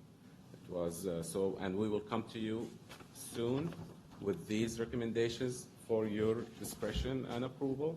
Also, we're planning to do ordinance changes for the integrity of our franchise and see how we can protect our franchises from others who are poaching within it. Also, I mean, we have one more item. Anyway, we will come to you with a list in the near future. I think you probably got adequate direction that when you bring the green and wood waste, that our rate goes up by a CPI every year. So whatever you need to do to build that into the ordinance, because that sounds like it might be the very last one. That was the last doesn't one have that it, skipped so- my mind. It's gotta be in our ordinance. It's just gotta be in there, then we won't have, if anybody calls us like they usually do, and they call, I know in Madco and Red Rock too, when the rates go up, even if it goes up $1, I mean, these people call. This way, we can say, hey, it's built in, it's cost of living, just like anybody else on anything else. And we won't have these tough discussions, because when the staff forgets about it, and we go a year and a half or 2 years, then we're way behind, Yeah. and we're back in fighting them again. I'd like to So is there- also, oh, go ahead. I'd like to emphasize that, just to as a summary for the whole thing, we are on the right track. We have met our goals. We kept the costs low. And so and we always keep you informed with these workshops. So these workshops are updates, informational only. Well, you didn't inform us that March to February date. Well, Supervisor, my Is there- apologies. This workshop is to inform you of It is now, a successes year and a half and later. Is there mistakes. any public comment regarding this item? See none, Asher? While he's coming up, I just want to thank our staff and the contract haulers and landfill operator for making a complex situation reasonable for the public. They've done that, and I appreciate it. Thank you. Asher? I just wanted to Is the mic on? It is now. And say your name again. I just wanted to state that we at no point, unless I've hit my head, did we bid on a green waste collection. Right. However, we would be willing to do it, and if we did do it, we would do it with a cart service. The price structure, obviously, we would have to discuss. I just don't want you guys to think there's going to be a 15% saving with us adding a service in a rural area and getting a third stream of waste up there without it coming at a cost to everyone. And then on top of that, Dave often talks about the illegal dumps. We do have in our contract as well, might be shooting myself in the foot, but we can do bulky waste pickups and drop-off events if need be. I don't see it being, I wouldn't want to do it unless there was mandatory service, because there would be no way at that point to decide whether it was a subscribed customer leaving the bulky waste out or not. But at a point when mandatory service gets implemented, if that's what happens, then that is a tool that you guys could use to, it definitely wouldn't help your diversion numbers at the landfill, but it would get the trash off the streets. And that way people aren't dumping in front of their neighbors who they know have the pickup service. Yeah, and that's where we've had discussions on it. I think if we did it with the current plan we have, the probably the only way that could possibly make it work would be to have a drop-off event where we could check IDs at that point. That's a good idea, too. And on 420, I drove down it the other day, and there was probably 5 big loads of trash. 2 of them were 2 different places with a couch, and one of them was a refrigerator. So I guess Hanging around 420 a lot, Tom. Yeah, I know. We need to set up a regular dump station there.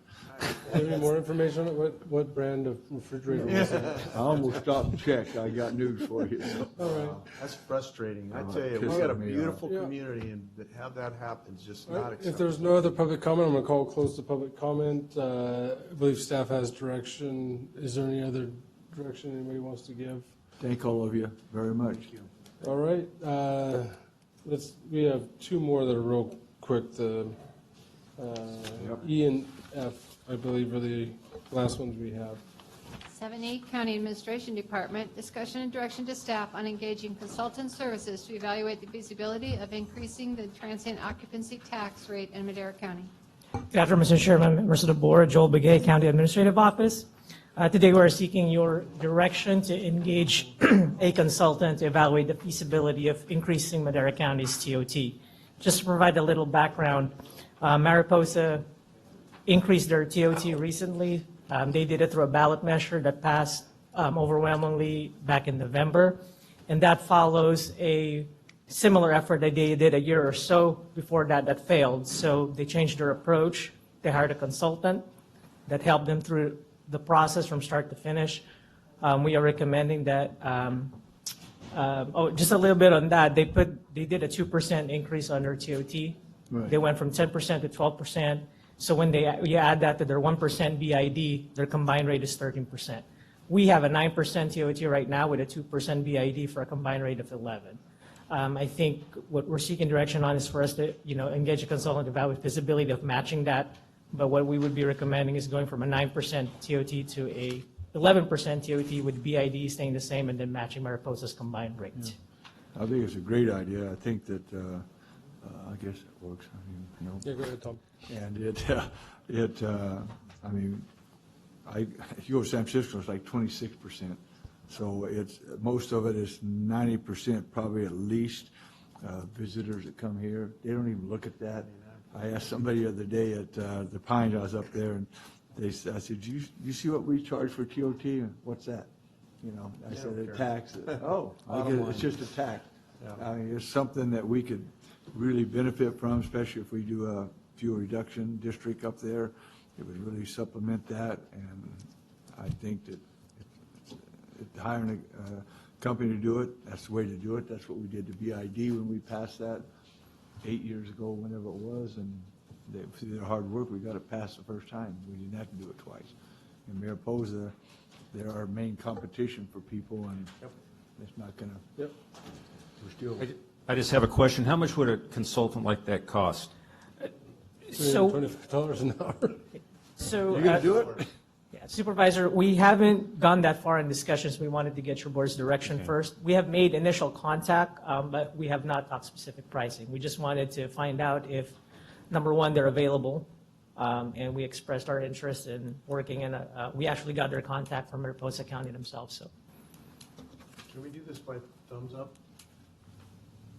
Discussion and direction?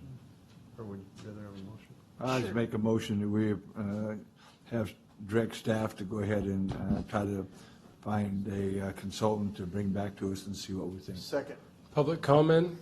Is there any public wishing to make comment on this? Seeing none, I'll call close to public comment. Madam Clerk? Call for the vote. Supervisor Wheeler? Yes. Supervisor Rogers? Yeah. Supervisor Rodriguez? Yes. Supervisor Poitras? Yes. Supervisor Frazier? Yay. Vote passes 5-0. F. 7F, County Administration Department, discussion and direction to staff on engaging consultant services to evaluate the feasibility of creating a hospital district in eastern Madera County. Have we done enough for Eastern Madera County? Good afternoon, Mr. Chairman, members of the board. We're kind of growing off on item 7E. We felt that if your board directed us to hire a consultant to do that outreach, we may want to look into have them do a second scope of work, which looks into an item that's been of concern to Eastern Madera County. Supervisor Wheeler may want to expand on that, but it's this idea of establishing a hospital district to get an ER and more medical services there. I'll expand a lot about before you were elected, because it was before when John Anderson was still here. We had that, it was a once-a-month meeting down here at Madera, just different leaders from the hospital, the schools, from the sheriff, and fire, everything, and we met once a month, just go over stuff. And so we'd been trying to talk up there. But at that time, this Dr. Jocks, who owned the old medical building in Oakhurst, was trying to get some way to keep a medical facility open in eastern Madera County. And Mariposa County has this, and theirs is actually on their property tax. I think this idea of doing it like this might be the better way to do it. I'm not sure how to do it, but they pay so much every year, and that's how come they've got a hospital that's open 24/7 in Mariposa. And so I brought it up to that committee, and the first thing it did, and the hospital CAO always came to that meeting too, and the education was, CC ran it in fact. And so they said, oh yeah, I think that would be so great. And so Dr. Jocks worked a year and a half talking to all the hospitals, and all of the state to see how we could keep one open up there in eastern Madera County, even 7 days a week, 10 hours a day, maybe not 24/7, but there's no way they can do it without being supplemented some way. And that's what's happened to hospitals all over. I mean, they shut the one even in Selma a while back. So It's We should just, look into it, at least. Huh? We should look into it with the I consultant. think we should really look into it, and even now, though not Cameron Health is gonna have an ER, everyone that started, I've been up there all my life, and I'll tell you, there's been at least 10 different companies from St. Agnes, not Valley Children's, but every year, Sierra Hospital even had thing when they were still down there. They've all could not do it. They did not succeed without some kind of supplement. Yeah. So I think it's something that we need to really look at and see what we can do and what kind of ideas they might come up with. We can't lose. Yeah. I mean, we're talking about people's lives up there, so. All right, is there any other questions? Any public comment regarding this item? Seeing none, I'll call close to the public comment.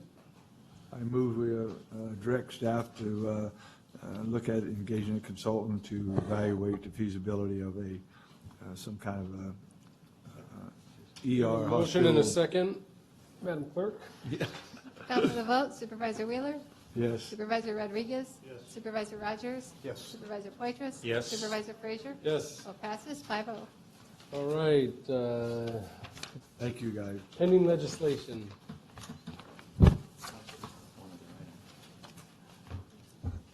Good afternoon, Chairman and members of the board. I'm here before you today to talk about the possibility of sending a letter of opposition regarding SB 438. This bill prohibits public agencies from entering into a contract for 911 call processing regarding the dispatch of emergency response resources unless the contract is with another public agency with specified exceptions. We've spoken to Monty Pistoresi about this, and he is very much opposed to this bill, and we've spoken to Matt Watson, and both RCRC and CSAC both oppose as well. I would imagine American opposes it pretty strongly, too. Yes. I'm sure they would. Absolutely. Thumbs up to thumbs down? Everyone good? All right. Thank you. Good job, that's a good one. Thank you. All right, everyone good with no supervisor staff reports unless you have something? I do. Okay. Thank you. This is a press release. It's a few days old, but the California State Parks recommends local projects for $11.3 million in land and water conservation funds, and that includes $203,000 to construct a new playground, exercise stations, and a picnic area at the Courthouse Park project. It needs to be approved by the National Park Service, but they always get approved once California State Parks Office of Grants recommends it. Oh, that's awesome. Very well done. Yeah. Go ahead. I attended the JPA. I did a few things, but the main thing I did was, I think it was my 21st Eagle Scout Award. Thank you guys for signing the certificate. And I've never been to this, it was at the LDS church, and I guess they sponsor one of the scout troops, and they were so happy that I was there, and they wanted me to make sure I told the board that they were really thankful you guys signed that. What we did, we gave them not only a plaque for him, but all their badge winners. They wanted a certificate for them, so we gave them all certificates. So I'm going to thank you guys and thank our staff and Shalea for getting that done for me. She actually come up, but she'd never been to one, so it was kind of cool to see how they do that. So Hard-working lady, you. I see it. Thank you. I've got nothing. Yes, you do. No report, Chairman. I've already said mine earlier in public comment. All right, we'll adjourn the meeting. Thank you.